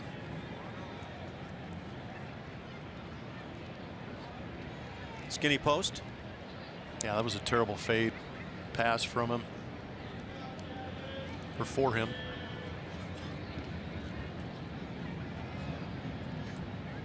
Got a pretty good quarterback here these days. Gattis sees the breaking ball bend in. 1-2 the count.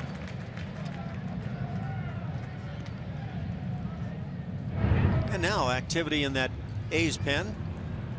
Coulombe, the left-hander, gets it loose. First activity of the day.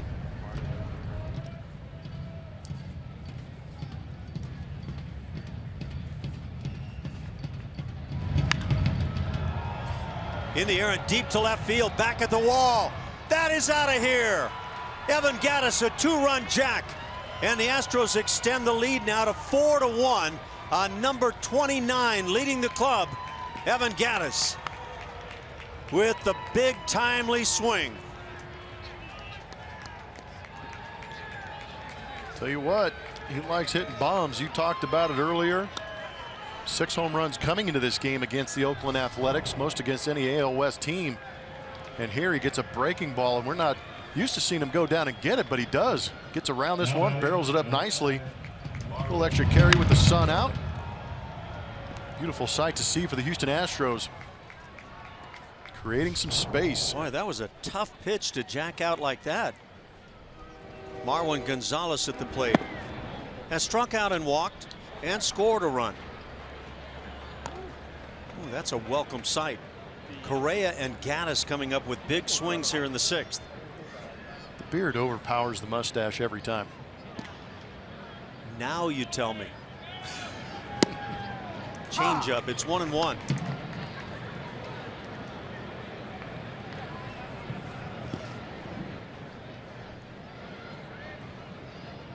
Marwin hitting .251. And Colin McHugh enjoying the action. Line to center field. To his left, Eibner to make the play. That ball hit well. Second out here in the 6th. Ball hit extremely well. Academy Sports and Outdoors and the Houston Astros. They are hitting home runs for Houston. And this is updated with that big bomb from Evan Gattis against Oakland. Most home runs versus an opponent for the Astros this year. Evan Gattis leading the way against Oakland. Carlos Correa takes it out on the Los Angeles Angels, much like Jose Altuve. The Astros still have 7 more games against the Angels. A team, again, that they're 11-1 on.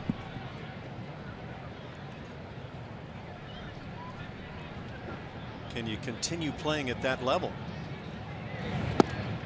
2 balls, no strikes on Tony Kemp.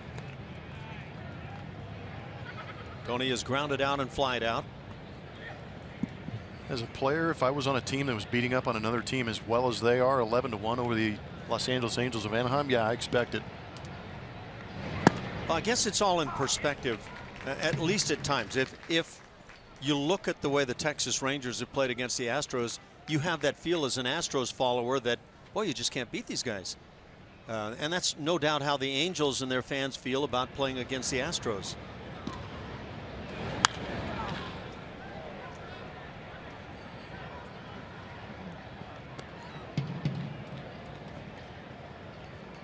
Two and two on Tony. 4-1 Houston. 3 very big runs here in the 6th inning.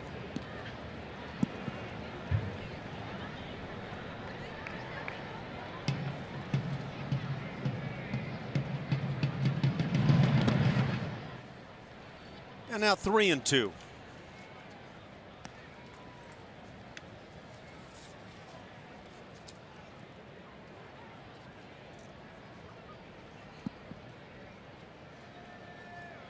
Couple of doubles for Tony last night. Came on as a pinch hitter. Hits it sharply past the first baseman Alonso, and that's down into the bullpen area. Into second base Kemp, and he is heading for third. Here comes Kemp. The throw is cut off, and Tony Kemp has picked up a 2-out triple.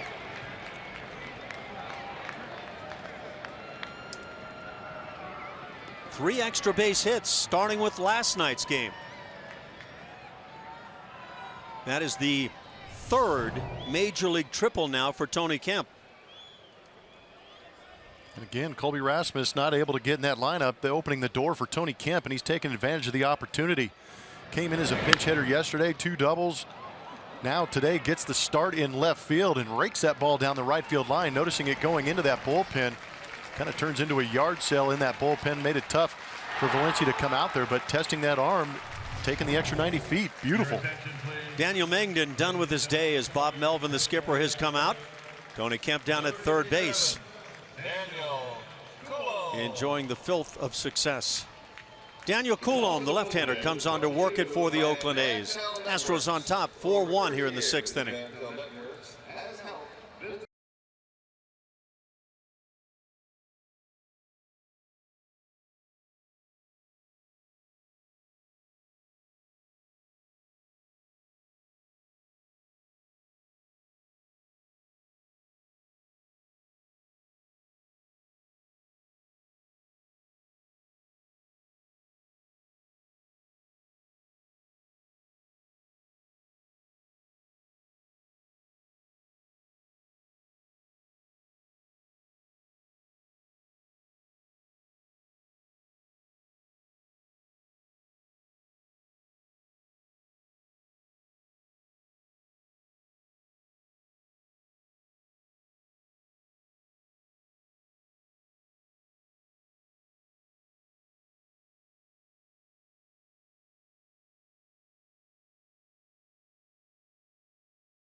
Astros leading the A's.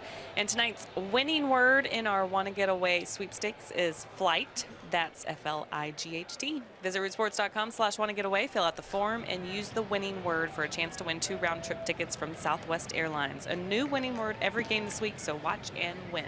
Ash. Thank you, Julia. Daniel Coulombe, the left-hander now, pitcher number 2 of the day for the Oakland A's, works it as he faces Jason Castro.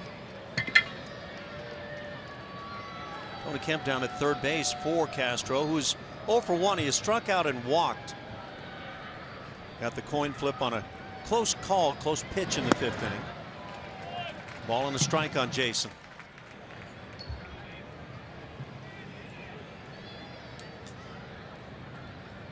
Coulombe, 26 years of age. And Tony Kemp taking advantage of a little bit of playing time.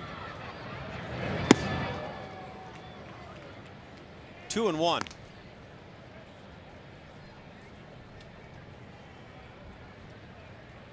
Coulomb has parts of 3 years in the major leagues. He's 3-1 lifetime, but an ERA just over the 5 mark.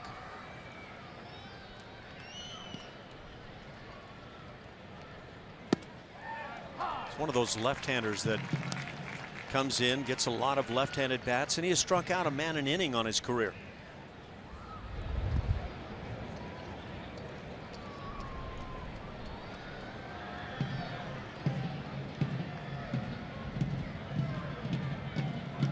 So the Astros with the 4-1 lead as they try to sweep the A's.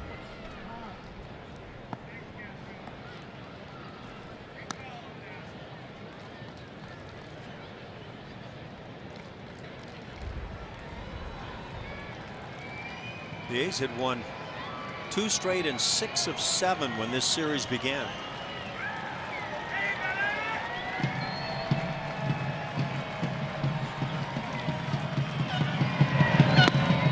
Castro swings through the heat. He's down on strikes, and that'll do it for Houston in the 6th inning. They get 3 runs. One very big swing by Evan Gattis. Carlos Correa added one of his own.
Given some offense, 4-1 Houston. We go to the bottom of the 6th inning. Very nice day in the Oakland area. And Colin McHugh likely would agree right now. Evan Gattis has hit his 29th home run. Carlos Correa has driven in a run with a double. Big 3-run 6th inning.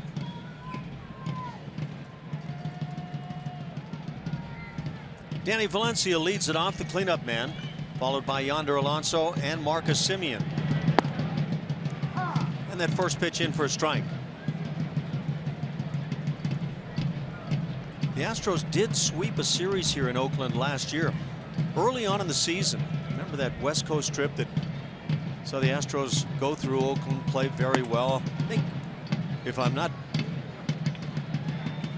remembering things the wrong way, Evan Gattis hit one up in the beard that with the triple to center field. Triples, yeah. Yeah, that was one of the big swings. I think Marwin had a big swing as a pinch hitter, possibly. Yeah, they fought back in a couple of those games. And then they went down to San Diego and just laid it on the Padres. Part of the early part of the campaign last year that was so strong. Bottom line, it doesn't matter where it comes. But a good start never hurts. 1-2 pitch fastball fouled off.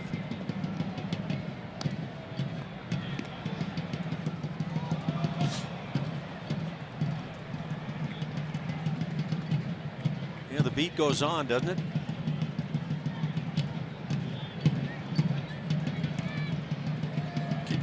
drums again, don't you? Something about coming to this part of the country. 1-2 pitch, curveball right off the end of the bat, tap to third. Gurriel, nice play, but not in time. Able to leg it out, Danny Valencia. So it's a leadoff single despite the fine defensive effort by Gurriel. So tough as a third baseman with a right-handed power hitter up there. You got to play a little bit deeper, and then you see the ball nub like that. And it's just a dead sprint in and throw on the run. Not an easy play, but Gurriel makes his best effort. Valencia just beats it out. For the A's, hit number 5. Leadoff man aboard as Alonso comes to the plate. He has doubled and then fly to left field. That was in foul territory. That nice running sliding grab by Tony Kemp. And off speed in for a strike.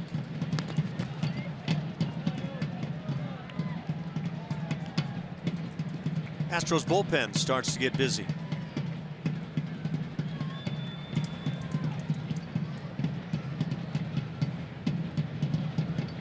James Hoyt is the right-hander loosening in the pen. Colin McHugh right back to the curveball. May need to send Julia out there and figure out what song they're playing.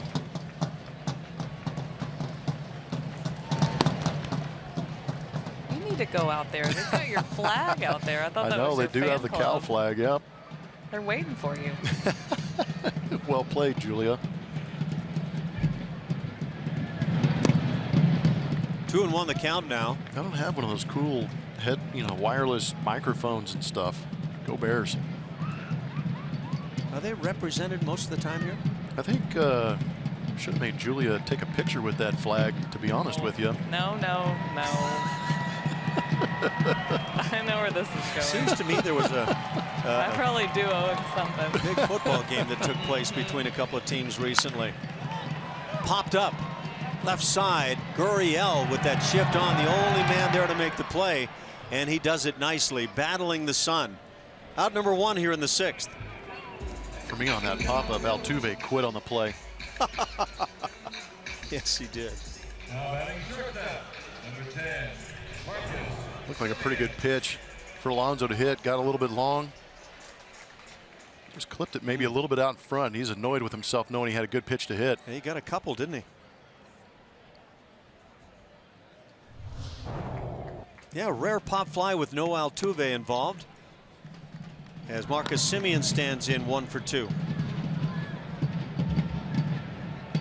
The Astros have out hit him 6-5.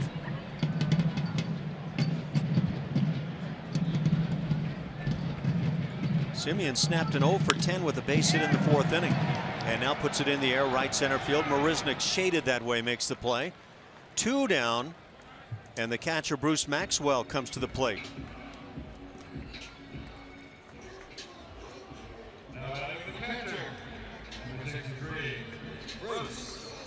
I keep thinking about that home run by Evan Gattis, and what an unlikely tough pitch for him to turn around and yank out of here to left field. A little bit of a breeze.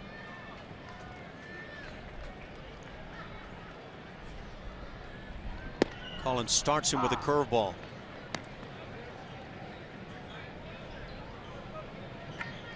Maxwell has grounded out and struck out.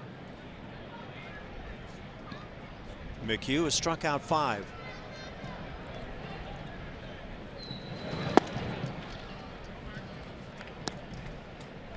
One ball, 1 strike. James Hoyt continues to throw for the Astros.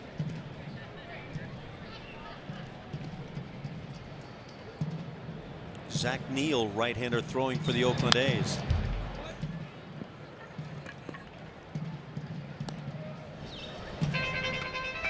And a peek at Neal.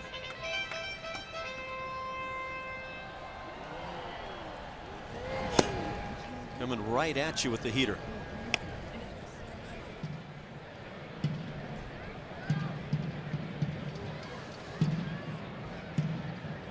The 1-2.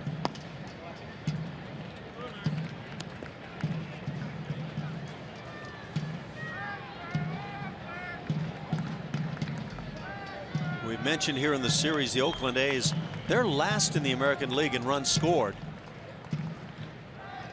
And they are 14th in team ERA. That's a bad combination.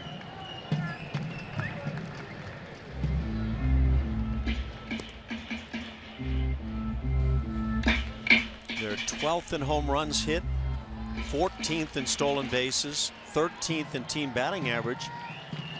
And yet Bob Melvin keeps them quite competitive.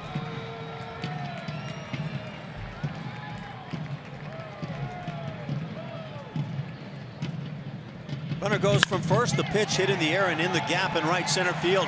And that's going to drop and go to the wall. One hop up against the wall. With 2 outs scoring from first base, Danny Valencia, RBI double Maxwell. And the A's cut into that lead. It's now 4-2 here in the 6th.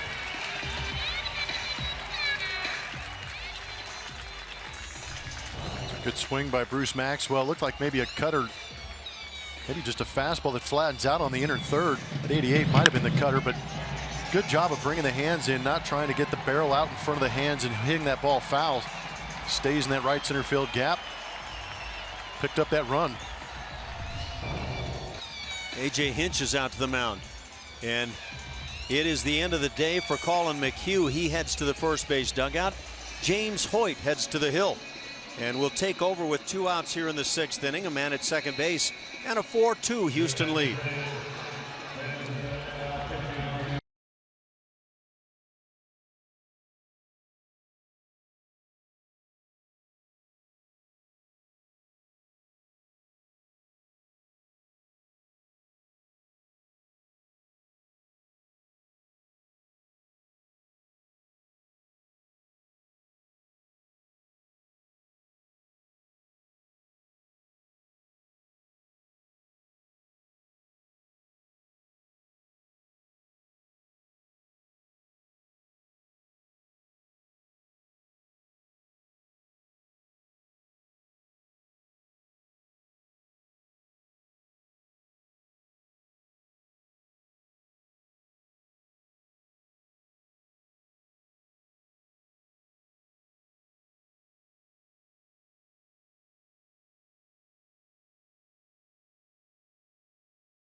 Two outs, 4-2 Astros.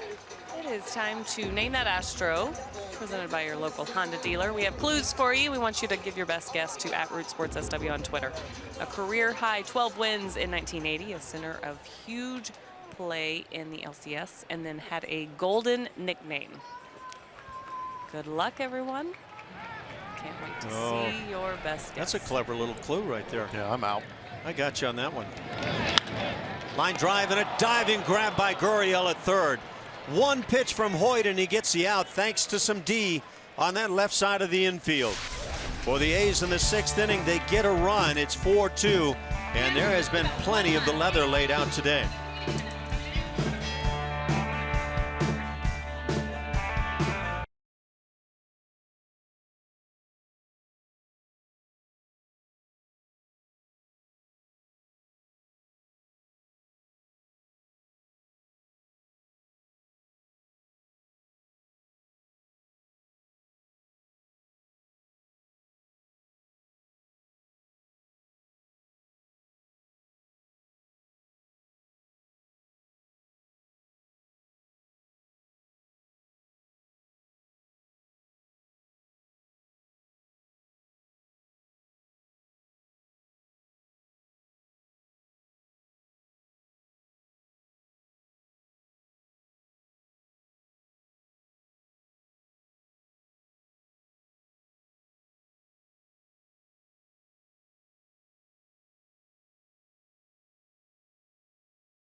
Astros are on top of the A's 4-2. We celebrate Hispanic Heritage Month with the Hispanic Heritage Street Fest presented by Fiesta. The Street Fest is from 3 to 6 this Saturday. It includes great music, food trucks, and games. Visit astros.com/Hispanic Heritage or call 1-877-9-ASTROS to get your ticket and join the Street Fest. Ash. Thanks, Julia. We take a look around at Astros fans and Tony Sipp throwing in the pen. 4-2 Astros. We go to the 7th inning. And Jake Marisnick will stand in. Jake drove in a run in the 5th inning with a ground out.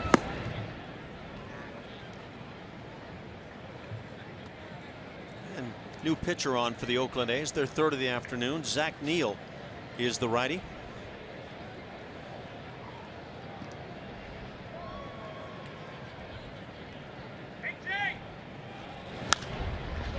Popped up right side. It's the first baseman Alonso into foul territory and 1 out.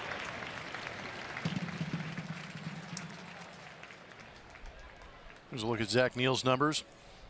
He's got himself 6 starts, making his 21st appearance. Pretty good whip at 1.2. Now batting, number 4, He's going to come at you with a fastball. He's got 4 pitches, doesn't throw very hard. 90 miles an hour on that fastball, changeup, curveball, and a slider.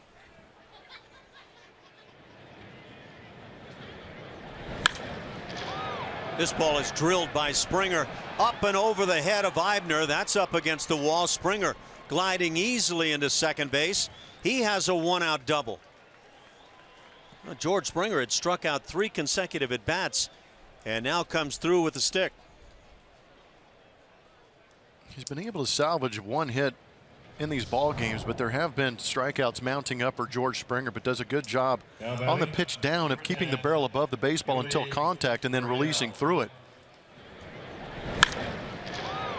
Double number 28. I've seen George on those strikeouts doing a lot of swinging underneath the baseball. Springer in scoring position. Yuli Gurriel at the plate, 1 for 3. And that one in the dirt, kicks away from Maxwell, enabling Springer to glide into third base. So now he's 90 feet away, and the Astros could use every run they can pick up. It'll be a wild pitch, but again, not a good effort right there at all. It's a pretty tough pitch, well out in front of home plate, but yeah, a couple of not so good blocking jobs from Bruce Maxwell. Infield draws in for the A's. Neal works from the stretch. And a ground ball hit to shortstop. That infield in will stop the run for a moment. Springer coming to the plate, and he scores. That throw from Alonso into Maxwell. He applied a tag, but Springer appeared to beat it. And we'll see if the A's challenge this call. But for the moment, it's 5-2 Houston. Bob Melvin, hands on hips, trying to figure out what he's going to do. I'll tell you what, Simeon didn't really stop George Springer. Watch George when that ball's caught. Doesn't really head back towards third base. Keeps drifting in that kind of secondary leadoff position and took off towards home plate. And a swipe tag by Maxwell. I'm not sure if he got him, and I don't think they're going to challenge, or they are going to challenge it. So the umpires will come back behind home plate. They will challenge in New York. Boy, that's a close play, isn't it? And you know what? George has perfected this slide too. Sure We've has. seen it plenty. It's a great look at it. You are so right on that. Safe. To me, there's no way you can turn that call around, is there? Great No job way. by the guys in the truck. Yeah. Great look at it. Yeah, there's nothing for me that turns that over. No, that's a phenomenally athletic play by George Springer on the dive and tag a home. Let's call it 5-2 Houston, because that's not going to get turned around. And that'll be an RBI for Gurriel.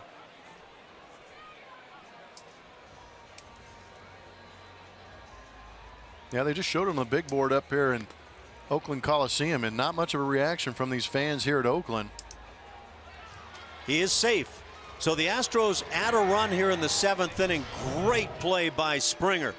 He is so valuable in multiple areas, and this is one of them. That's just George creating a run. That play should not happen. Yep. It's not too many guys around the league that'd be able to make that happen. The Astros happen to have a few of them in Springer, Marisnik, and Altuve. They are just great base runners. So the bases are empty.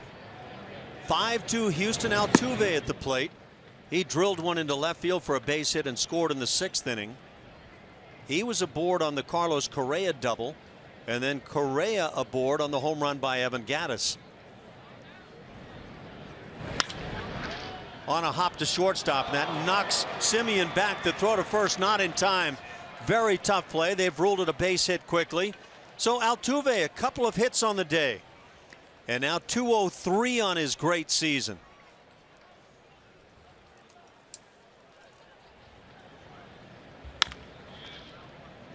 Semien, for me, just did not stop George Springer. You want to get him flat-footed, or you want to get him going back to third base, and that was not done. And maybe Semien's thinking, well, guys can't score on this play, but Springer can. So Altuve on for Carlos Correa.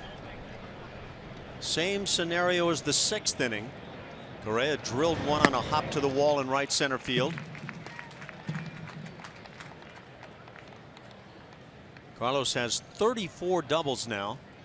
I wouldn't be upset to see Altuve take off for second here. Yeah, why not? It's kind of you've got the 5-2 lead. Go ahead and put the heat on.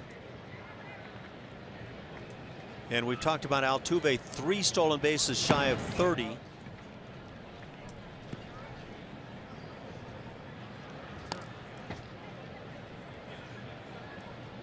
Get thrown out. Correa leads off the next inning. If you make it, you're in scoring position. Granted, at first base, he's already in scoring position for Correa, but anytime you can gain 90 feet with the wheels of Altuve, might as well give it a shot. Another wild pitch factors in the Astros picking up a run. And everyone's so big. This is to the seats on the right side. The Astros have scored in 3 consecutive innings now. 1 in the 5th, 3 in the 6th, 1 in the 7th inning.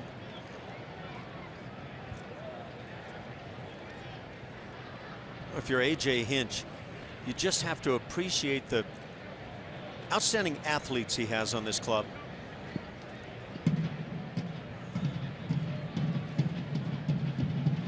One and 2. Altuve a short lead.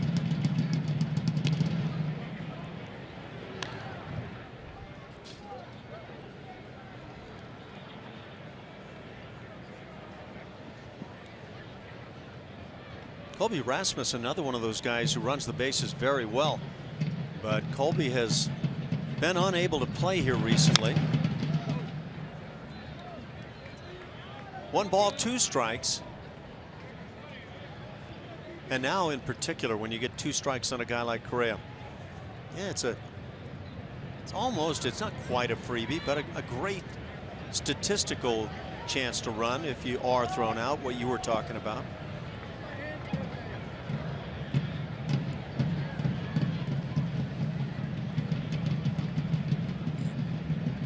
Very short lead. Correa stays alive.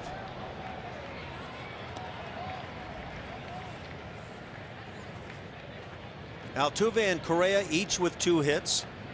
The other hits picked up by Springer, Gurriel, Gattis, and Tony Kemp. The Astros have 2 doubles, Springer and Correa, the triple by Kemp, and the home run by Evan Gattis. There goes Altuve as the pitch is fouled back.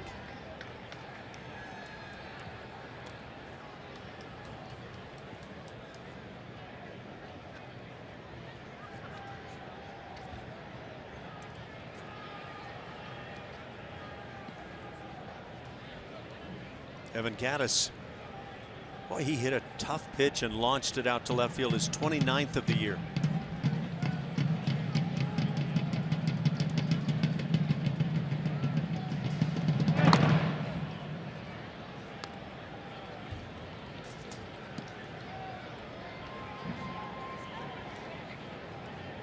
Tony Kemp and Pat Neshek now up in the Astros pen.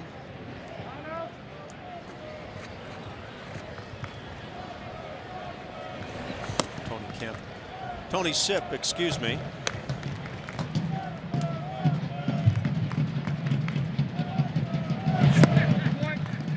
Two and two.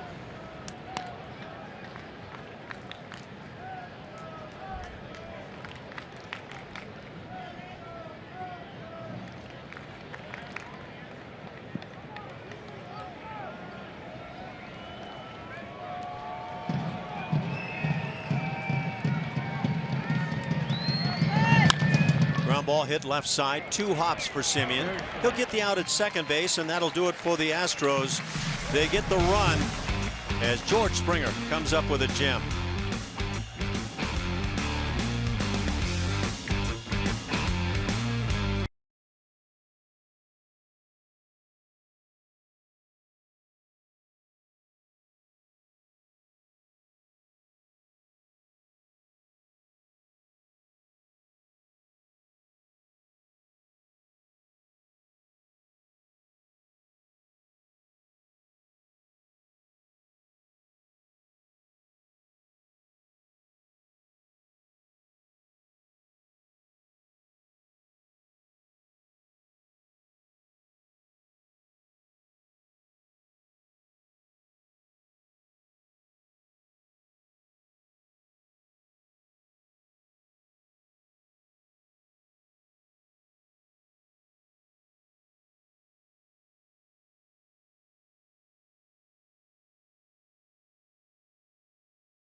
To Astros. It's time to name that Astro, presented by your local Honda dealer. We gave you some clues. Let's see, a career high 12 wins and 80, the golden nickname, and in the center of a huge play in the LCS. It is, who is Vern Rule? Ash was all over this one, right? Vern, what fans a nice on Twitter guy. got it too. They did a good job. Wonderful guy. Really did a great job pitching that year, and that huge play. We've seen actually kind of a call recently like this where it's a call the umpires couldn't make. I'll try to describe it in a moment, but for the A's here in the bottom of the 7th inning, Jake Smolinski leads it off, the 9-hitter, and then the top of the order. There was a little looping pop back to the mound. That was the only way you could play it was, you know, shoe top high, and Vern came in and gloved it. And there were a couple of runners aboard, and they took off, and the umpires got confused, and there should have been a triple play, but the umpires decided that, well, okay, if he caught it, it's a triple play. If he didn't catch it, it would have been 1 out, not a double play kind of thing. And they wound up calling a double play, one of those in-between calls that you can't make. And so yeah, that's the play that is talked about there. That was against the Philadelphia Phillies, who went on and won the World Series.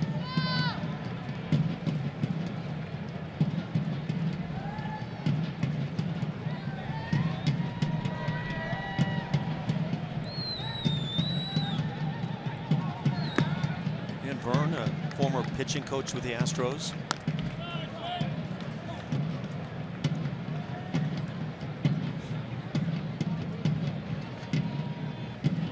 Jake Smolinski at the plate, 3-1 the count, and not one of those scenarios where you're willing to walk a guy. Slider on a 3-1 with a 5-2 lead here in the 7th. Probably speaks to the confidence in that pitch for Hoyt.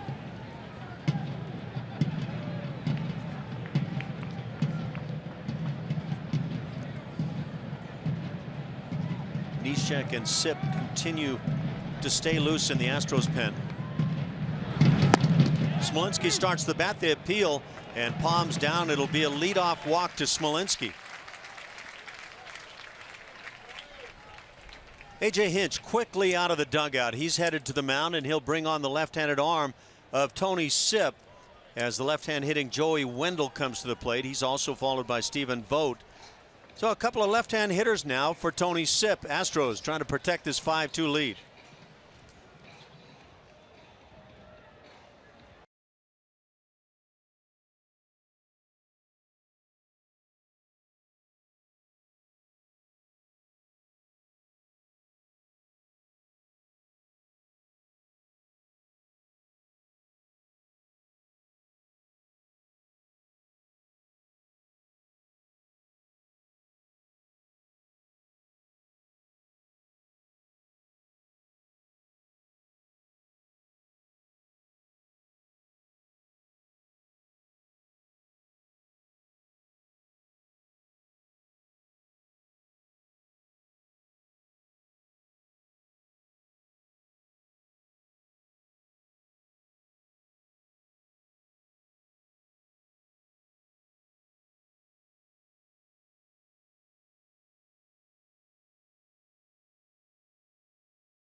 With no outs, 5-2 Astros. Celebrate Fan Appreciation Day with the Astros on Wednesday, September 28th when they take on the Mariners. 10,000 fans will receive both a 2016 team poster presented by Baytown GMC and a 2017 scheduled pin presented by Waste Management. For more information, visit Astros.com or call 1-877-9-ASTROS. We're getting a look at the Astros bullpen today. We will not see Chris Davinsky, though. He is down today. He has pitched a lot for these Houston Astros in big key moments of games and done a really, really nice job. No surprise, it's what he's done all season for the Astros. And A.J. Hinch said that he asked him today how he was feeling. He said, my arm's attached, so I'm ready to go, Skip. But of course, he's not going to use him. You know, but that's the kind of guy he is. He's a true gamer and ready whenever they need him. First pitch from Tony Sipp, banged off the wall in center field as the A's go to their bench and bring up Chad Pinder as a pinch hitter. And he was ready. And now runners at second and third. Tony Sipp gives it up on that first offering.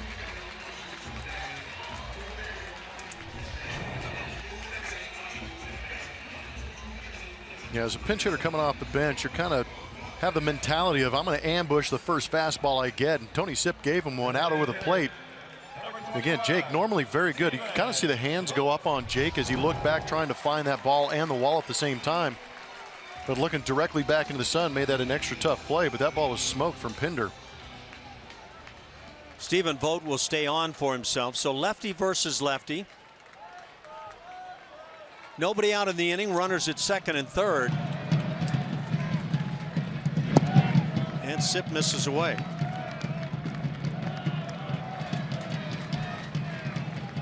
So the A's come banging back right away now.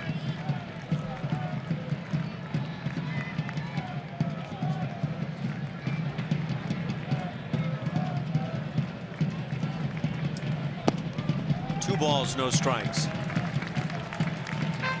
Pat Neshek continues to throw. He's ready in the Astros pen. 2 for 8 lifetime against Sipp for Stephen Vogt.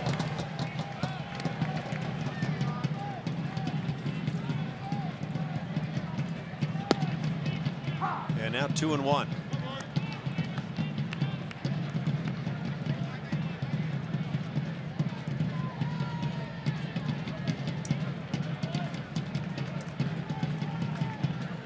The A's now with 7 hits. Stephen Vogt gets time.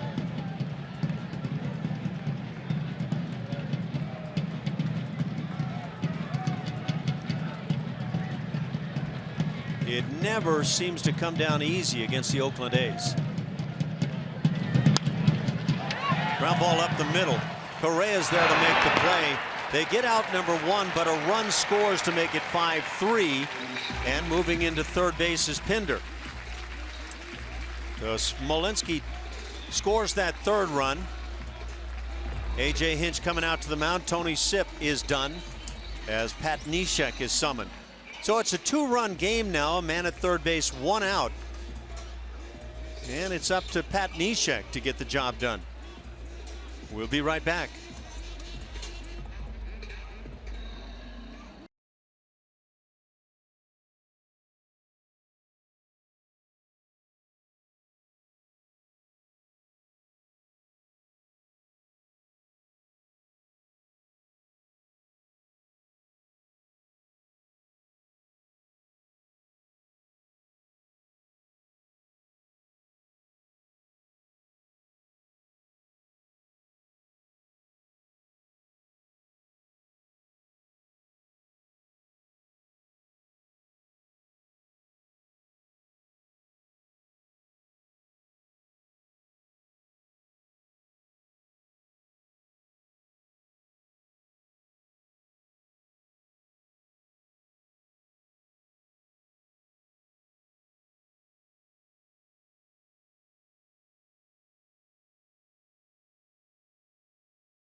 For the Houston Astros, but they do have the lead 5-3 over the Athletics.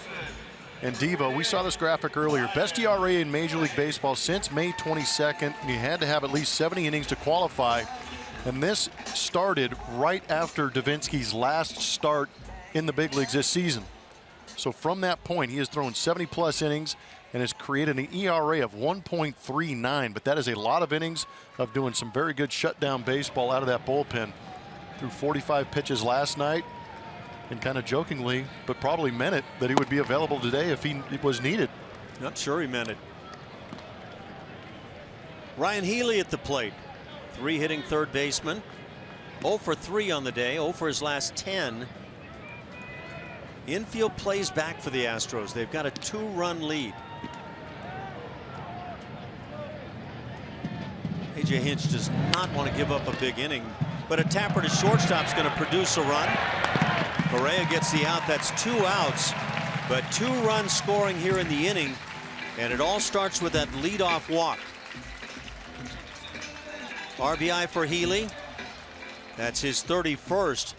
And you're right back in a 1-run game with these guys. Yeah, the leadoff walk is that's the one that hurts you. That forces A.J. Hinch to go out there and get Tony Sipp and have him pitch with a runner on.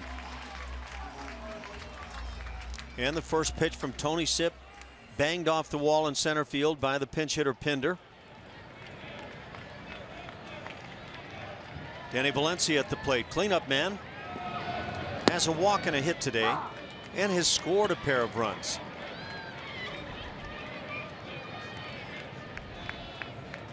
I guess you just assume coming into Oakland it's going to be really tough.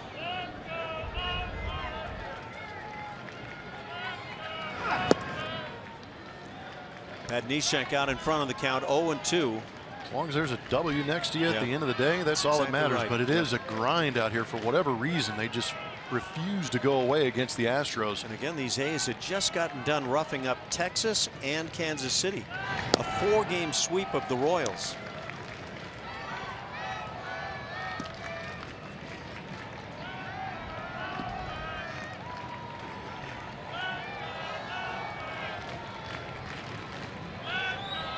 One and 2 on Valencia.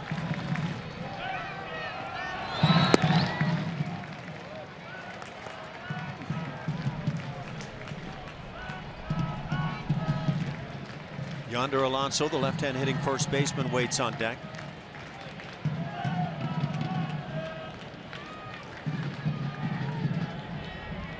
The Astros get another arm loose. That's the righty Yandel Gustave.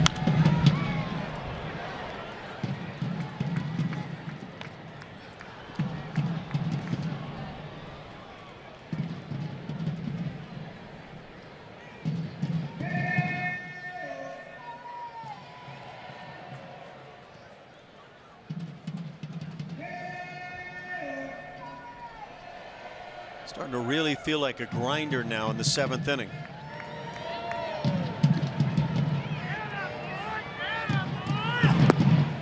Two misses. Great pitch. And Neshek thought he had one. Yeah, he wanted that.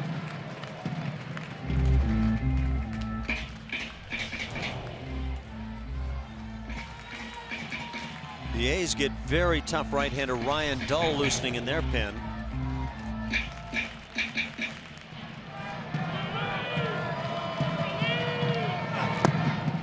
Strike 3 called. Valencia caught looking. And he didn't like the call. He got chased yesterday. That'll do it as Neshek gets the strikeout. Couple of runs in the inning. It's 5-4 Houston as we go to the 8th.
Out there for the Oakland A's in a 1-run ball game. 5-4 Houston as we go to the 8th inning.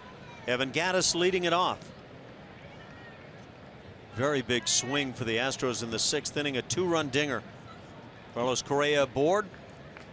Those were runs 3 and 4. The Astros had a 5-2 lead going into the bottom of the 7th inning, but the A's strike for a pair. Ooh. This ball is crushed to center field at the wall.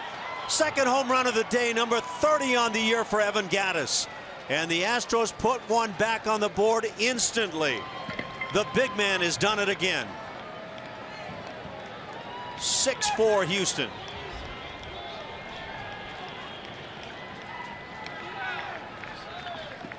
Looks like he tried to knock down Mount Davis and take up real estate here in Oakland. He continues to mash A's pitching. 8th home run this season against the Oakland Athletics, and this ball was just annihilated. Straightaway center field. Wow, Gattis put his head down like he felt bad for the baseball. I don't know if he's ever quite felt that way, but wow. Man, oh man. It's good to see him answer back. That was a nice big swing. Carlos Correa appears like the other teammates to appreciate that swing.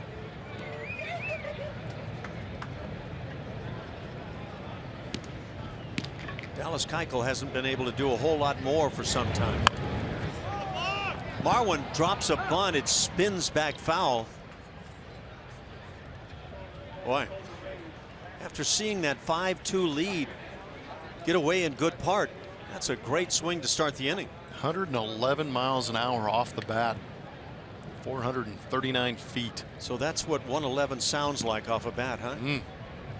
That was noisy. 30 dingers. Evan Gattis leads the club.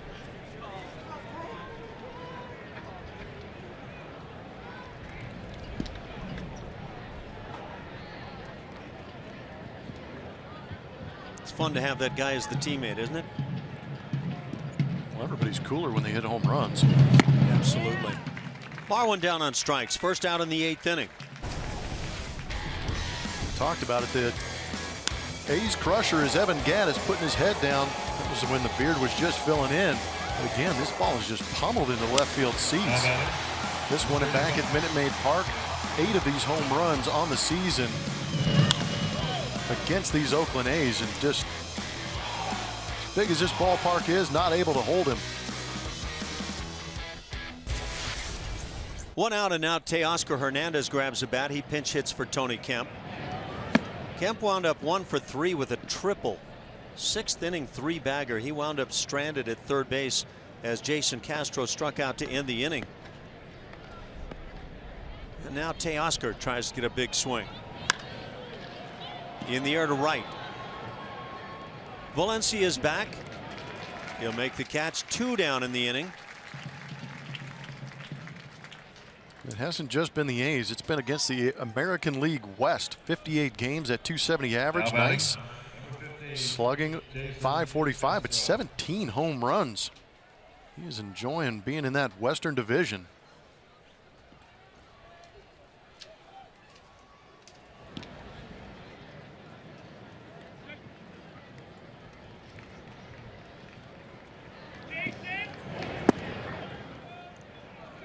Jason Castro on his day. A couple of strikeouts. He's also drawn a walk. And has a 2-0 count.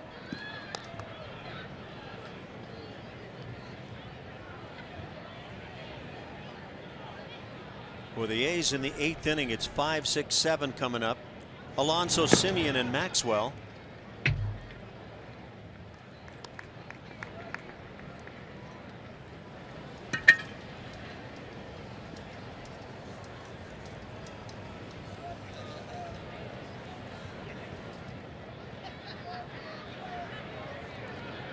Jason Castro hitting right at 210 on his year. And draws the 4-pitch walk.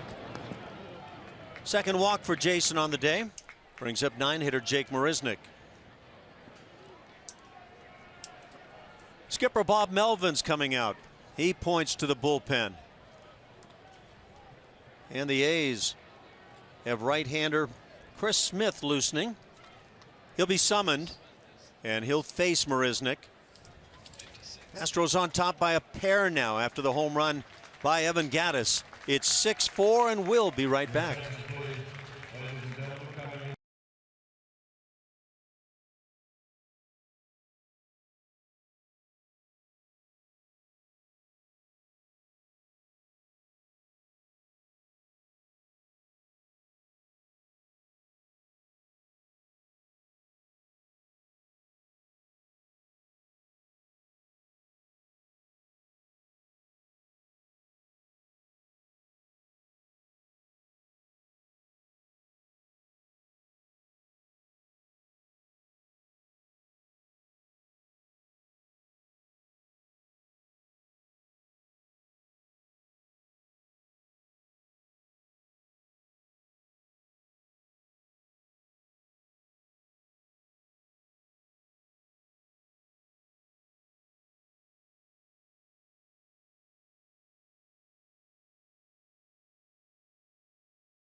Coliseum. 6-4. Astros lead it. And by the way, that home run by Evan Gattis, the 100th of his career. So that's a big one. Number 30 on the year, number 100.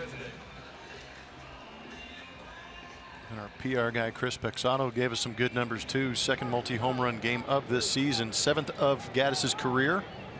Also has 13 home runs since 2014 against the Oakland A's. Smith brings a strike. Smith, 35 years of age. And he's pitched in the big leagues. Started in 2008. He's pitched with the Red Sox and Brewers. Hadn't pitched in the big league since 2010. That with Milwaukee. He's bounced around.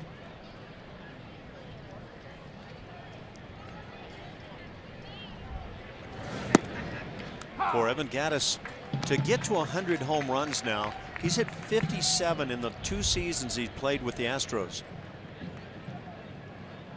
Of course, he started with Atlanta. Risnick starts the bat, lays off. 2-2 the count on Jake. 0 for 3 on the day, but drove in a run with a ground out in the 5th.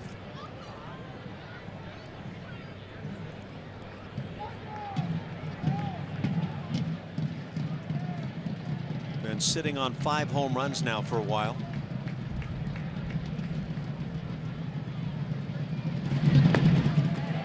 And waves on the curveball in the dirt. He's tagged out. That'll do it. The Astros get a run on the bomb by Evan Gattis, number 30 on his season. 6-4 Houston.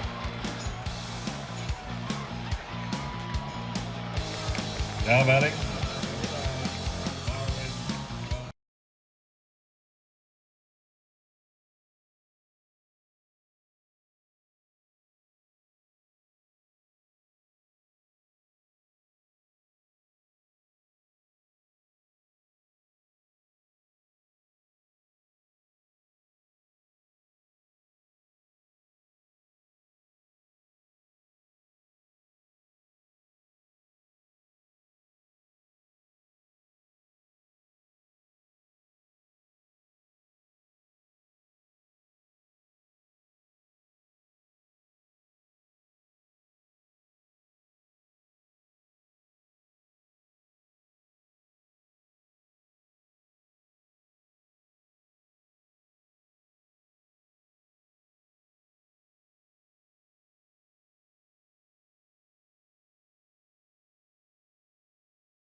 For Astros leading the A's, bottom of the 8th. Time to announce the big winner of our Chevy Stroh poll today. Thanks for voting and following us at Root Sports SW.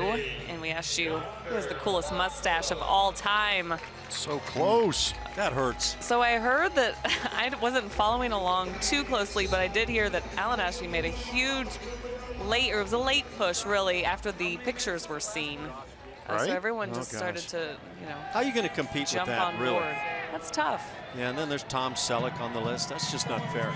That's the name of Jason Castro's dog, Raleigh. Way to set me up for Raleigh defeat had today, mustache guys. enhancing product. You did it a la natural. Yeah. There's got to be credit for that. Yeah. We are in the bottom of the 8th inning. The Astros riding a couple of home runs by Evan Gattis today. 30 on the season, lead at 6-4. And now Will Harris on the pitch. Has a 1-1 count. Yonder Alonso leads it off, 5-hitter. He's followed by Marcus Semien and Bruce Maxwell.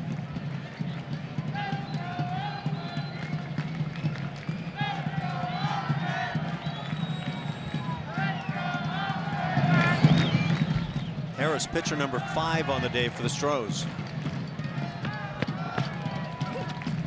Pitched in the first game of this series, threw an inning, didn't give up anything. Did it all with 14 pitches.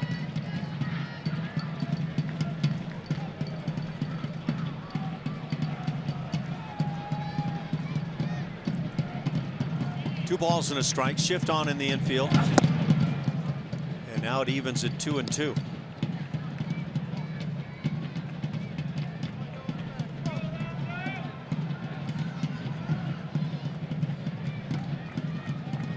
Despite some struggles since the All-Star break, very nice ERA and good numbers across the line for Harris.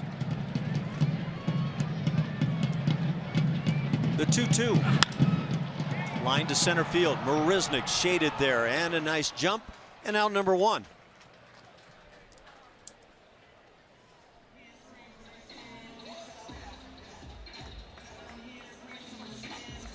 Brings up the shortstop, Marcus Semien. He's 1 for 3.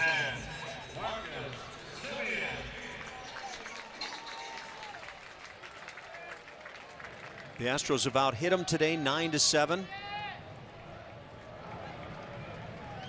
Trying to find a way to sweep the series.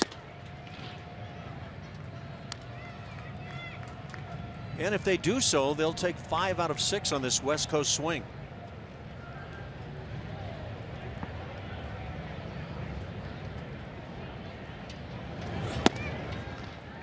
Harris falls behind.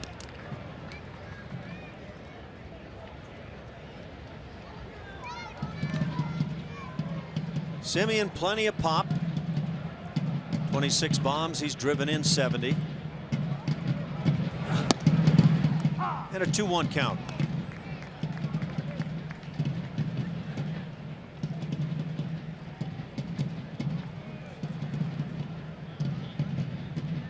Harris has allowed 48 hits in 59 innings.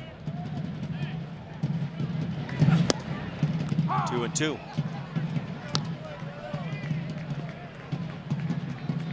And he's also only allowed 3 home runs this year.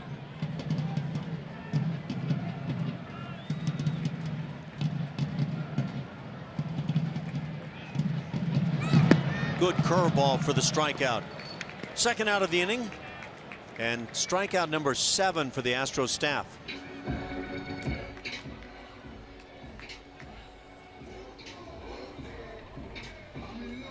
Some of the fans loving on Evan. Yeah, I heard that ball Evan hit, screaming for a parachute. That ball was smoked.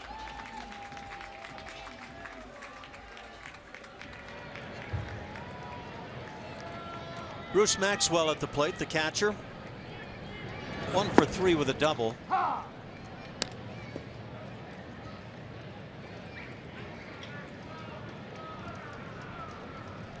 Ken Giles has picked up saves in the first 2 games of this series, and you wonder, will we see him in the 9th inning? A little half swing going through Maxwell.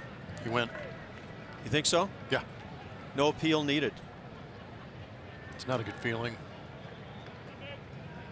Yeah, that's just hands and wrists breaking down right there.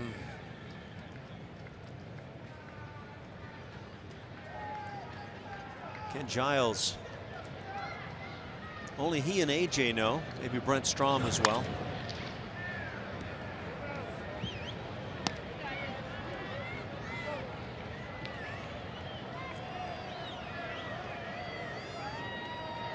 Oh, 2 the count.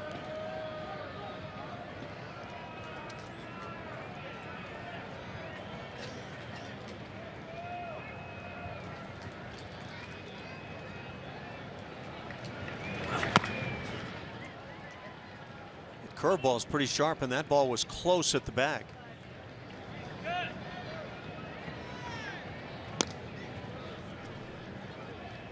Oh, 2, 2 outs here in the bottom of the 8th inning.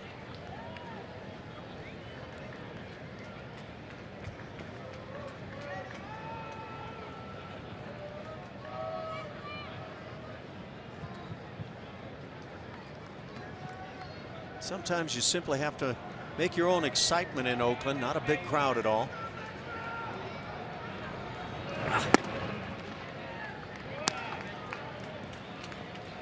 1 ball, 2 strikes on Maxwell.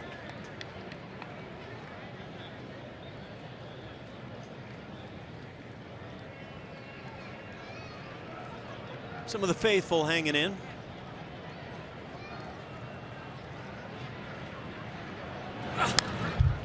And again, the heat is fouled back to the screen.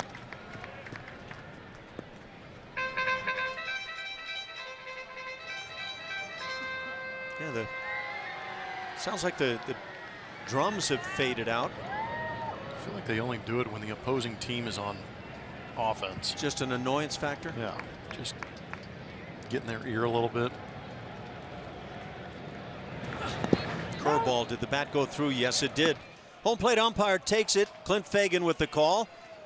A couple of strikeouts for Will Harris. A 1-2-3 8th inning. 6-4 Houston.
Leading 6-4 over the Oakland Athletics as we head to the 9th inning, and just as we promised earlier in the game, it's Miller time, brought to you by Miller Lite.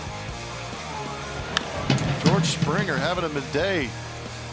Got the wheels loose early, made a great play, running about 125, 130 feet over to foul territory, over the pitching mound, makes a great play, picking up Colin McHugh right there on the warning track. Here he hits an absolute laser to center field. Got himself a double. This is probably the most athletic play we've seen from George Springer in a couple days. Great diving slide, sneaking that hand in there to create a run for the Houston Astros. It's a really good call at the plate, too. Yeah, that did kind of get discounted. Yeah. He was right on top of it. 6-4 Houston in the 9th inning now.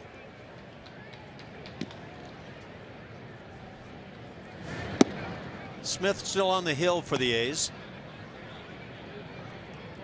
As a 1-1 count, Springer, Gurriel, and Altuve here in the 9th inning.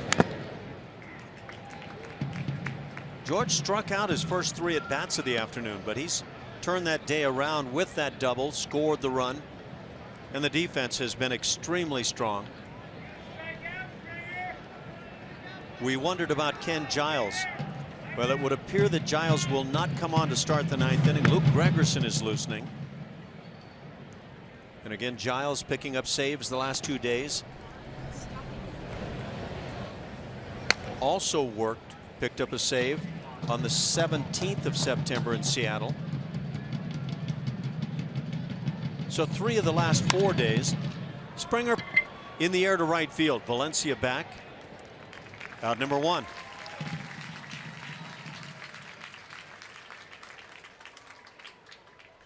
You want to try and avoid going that many days back to back. But Gregerson didn't pitch last night. He's available today.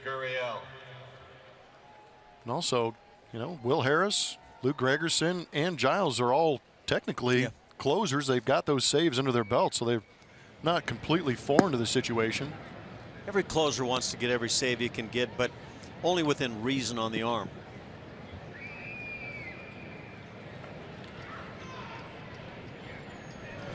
Gurriel. 2-0 the count. Altuve waiting on deck. Gurriel has a hit and an RBI on the day. 2 hopper to short. Simeon gets him. That's 2 down. The base is empty for Altuve. Watch every out-of-market game live in HD on over 400 supported devices with MLB.TV Premium, which includes a free subscription to At-Bat Premium. Blackout and other restrictions apply. Visit MLB.TV for details.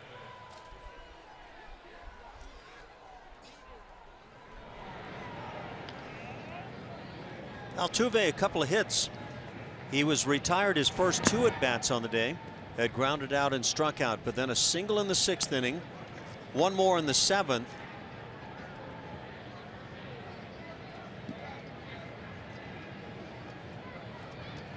Has scored a run and fouls it back. 1 ball, 1 strike. The 2 hits now have Altuve back to 337.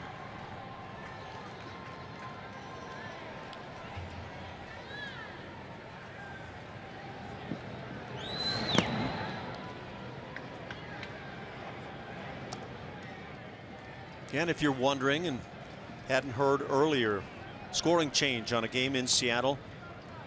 An error had been ruled on the 3rd baseman, Seager. It has now been changed to a hit. Altuve gets the benefit of that ruling change, picks up an extra hit.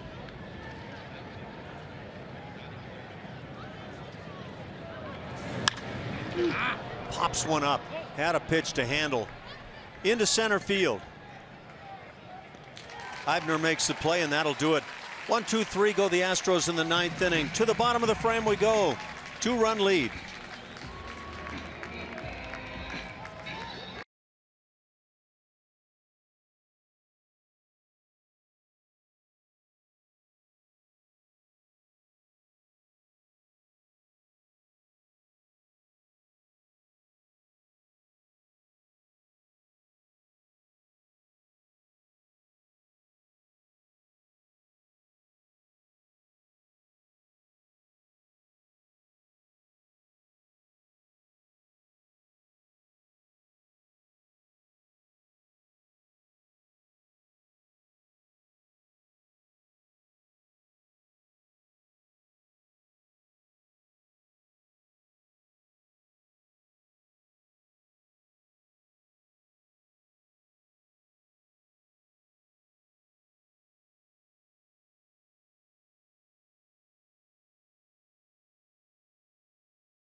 Luke Gregerson on now, pitcher number 6 for the Astros. He's on to close this out, a 6-4 Houston lead. We're in the bottom of the 9th inning. 8-9-1 for these Oakland A's. Center fielder Brett Eibner at the plate. Has a 2-0 count.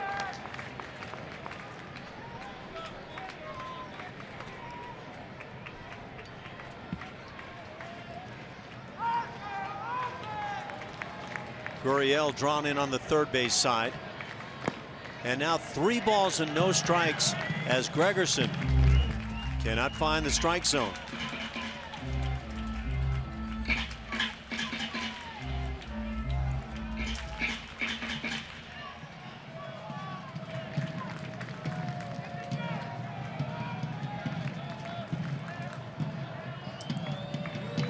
Luke brings the 3-0. It's 3-1.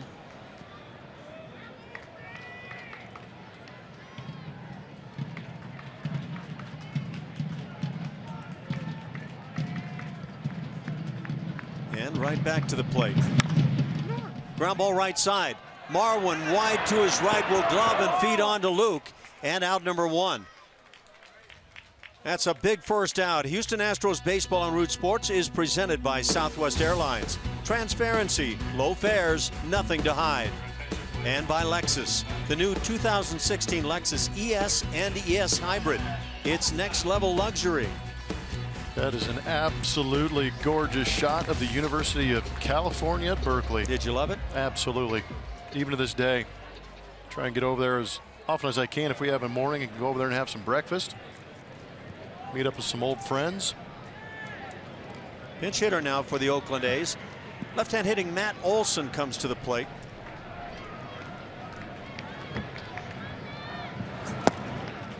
Gregerson misses low with that slider. Or is that the fastball sinking? Sometimes they're, other than the velocity, almost impossible to tell one from the other.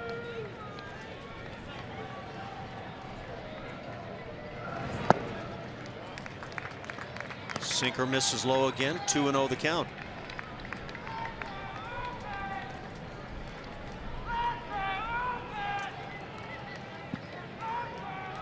Olson without a hit.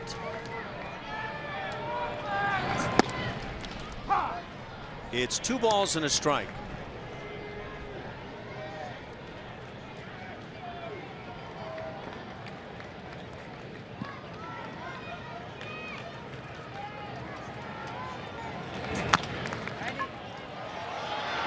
Out in front of the plate, Castro with the play. There's your second out of the inning. So the little tapper fielded nicely by Jason Castro. And now with 2 outs, the top of the order, Chad Pinder, who came on as a pinch hitter, will stand in. Baseball's amazing. A guy can throw the baseball around 89, 90 miles an hour, and he can take a full swing and hit it about 6 feet out in front of home plate. Nice play by Castro, bouncing out from behind home to make that play. Matt Olson, who grounded out there, is now 0 for 7 in the big leagues. Luke Gregerson trying to pick up save number 15 on his season.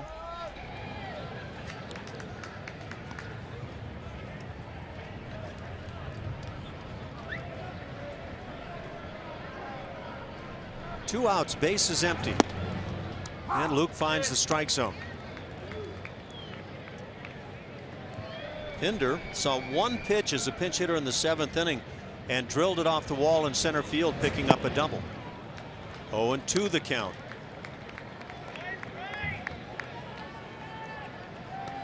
Down to a pitch for Gregerson.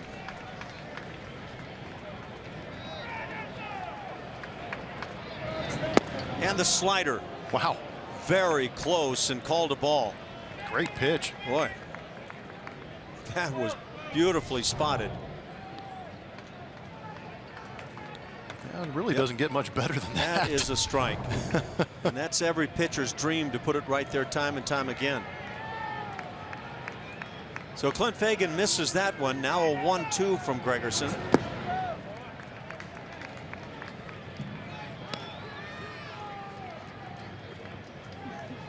Big start today. Evan Gattis, a couple of home runs. 1 to left, 1 to center. 30 on his season, the new leader on the club, and 100 on his career.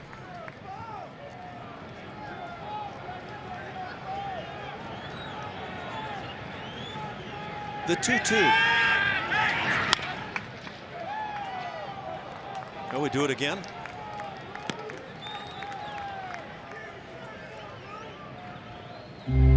Luke Gregerson has now worked 55 innings, allowing just 32 hits this year. 5.3 hits per 9 innings.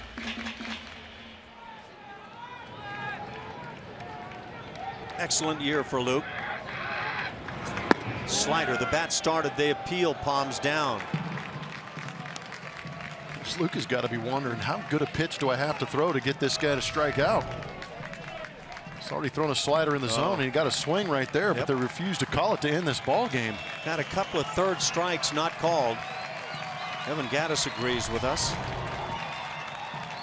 And so Gregerson works the 3-2.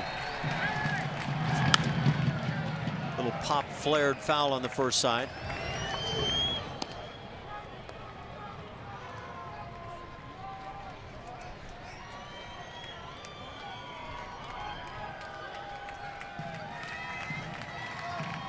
Pinder hitting just 184.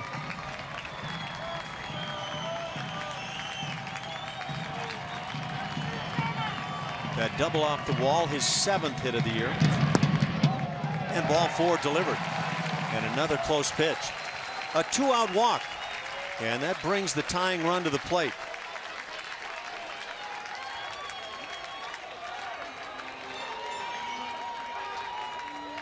Pinder aboard with 2 outs. Stephen Vogt coming to the plate.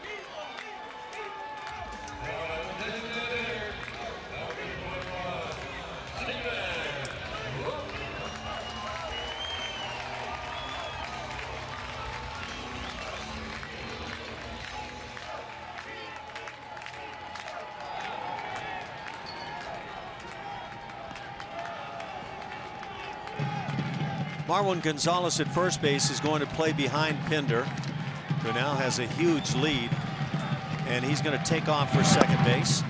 Vogt takes the strike. It'll be fielder's indifference, but now no force at second for the Astros.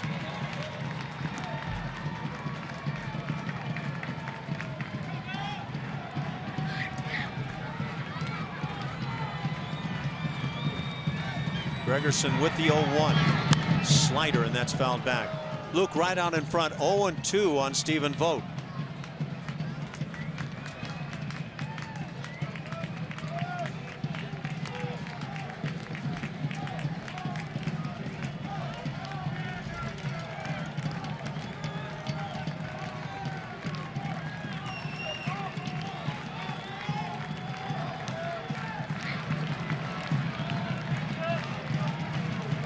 The 0-2 on Vogt.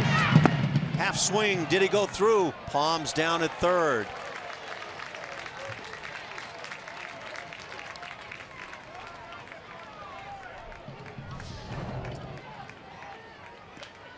Boy, that's close. Yeah, that's borderline. I always felt as a player that umpires didn't enjoy calling the called third strike or the check swing to finish a game. Kind of get that sense today. That's what it feels like, doesn't it? Twice.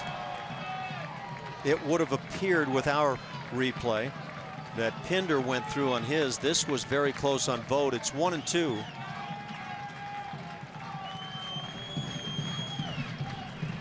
And the pitch from Luke. Slider rammed down the right field side, but foul. This isn't fun. No, it's not. Thoroughly annoyed. Yeah. Replays that we have would say that Pinder struck out twice. He's now at second base. And now Stephen Vogt, you know how tough he can be. Yeah, just a noisy strike. That's what you got to tell yourself. Come back and make a better pitch. He got a little bit quick on that slider on the inside.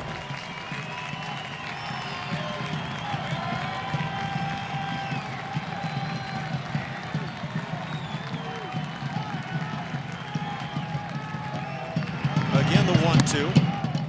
Inside. That might have been a strike. Gee. I mean, it's not. What does it take here? I can only imagine what's going through Luke's head right now. Yeah, I think you nailed it. I don't think anybody wants to make a call here to force the end of the game. Still have to. I mean. I hear you. You can't let the situation in the game dictate how you call the rule. You call what you see, right? Yeah. I mean, it's not his fault that these Oakland A's are taking borderline pitches that should be rung up. Yep. 2 in the inning, a couple of check swings. And instead of a 1-2-3 inning, you've got a very dicey situation. The 2-2. Just a very short, quick swing by Stephen Vogt. Another powerful guy, Ryan Healy, waits on deck. I think AJ's really as calm as he looks. No, it's all a front. Good actor, though. Got me fooled.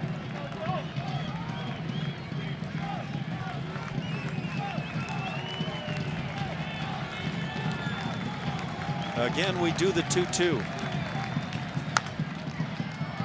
And a foul ball again.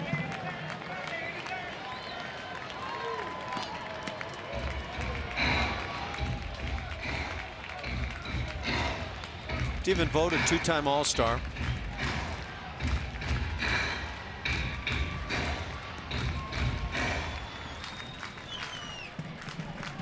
I don't know if the crowd's on their feet, but the Astros are.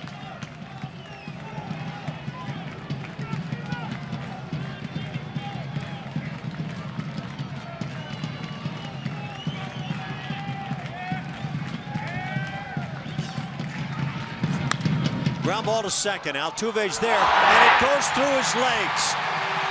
Stephen Vogt is aboard. A run scores. It's a one-run game. And Ryan Healy coming to the plate. It's an E4, and how rare is that? Extremely.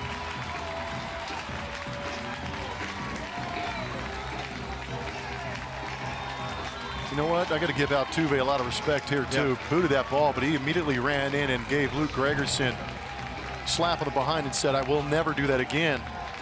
You could see it setting up. There was that in-between hop. Altuve went to a knee and then kind of came up. You realize how tough it is for a baseball to get underneath you when you kneel down like that? That's tough. A.J. Hinch is out to the mound with the entire infield. And this is a precious win right now to get. Pinch runner at first base. Arismendi Alcantara is that pinch runner. And that peek at Altuve. Watch him come up. Yeah, that glove coming up too quick. So there's speed at first base. And we've seen Alcantara in the series. Ryan Healy 0 for 4 with an RBI. Starts the bat. They appeal, palms down.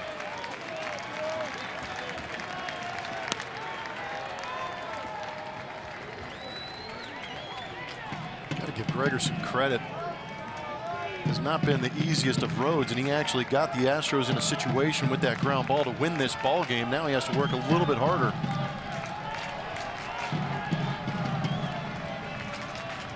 Wouldn't be surprised to see a stolen base attempt here in the inning. Big swing by Healy, and he's been known to send some balls flying. 1-1 the count.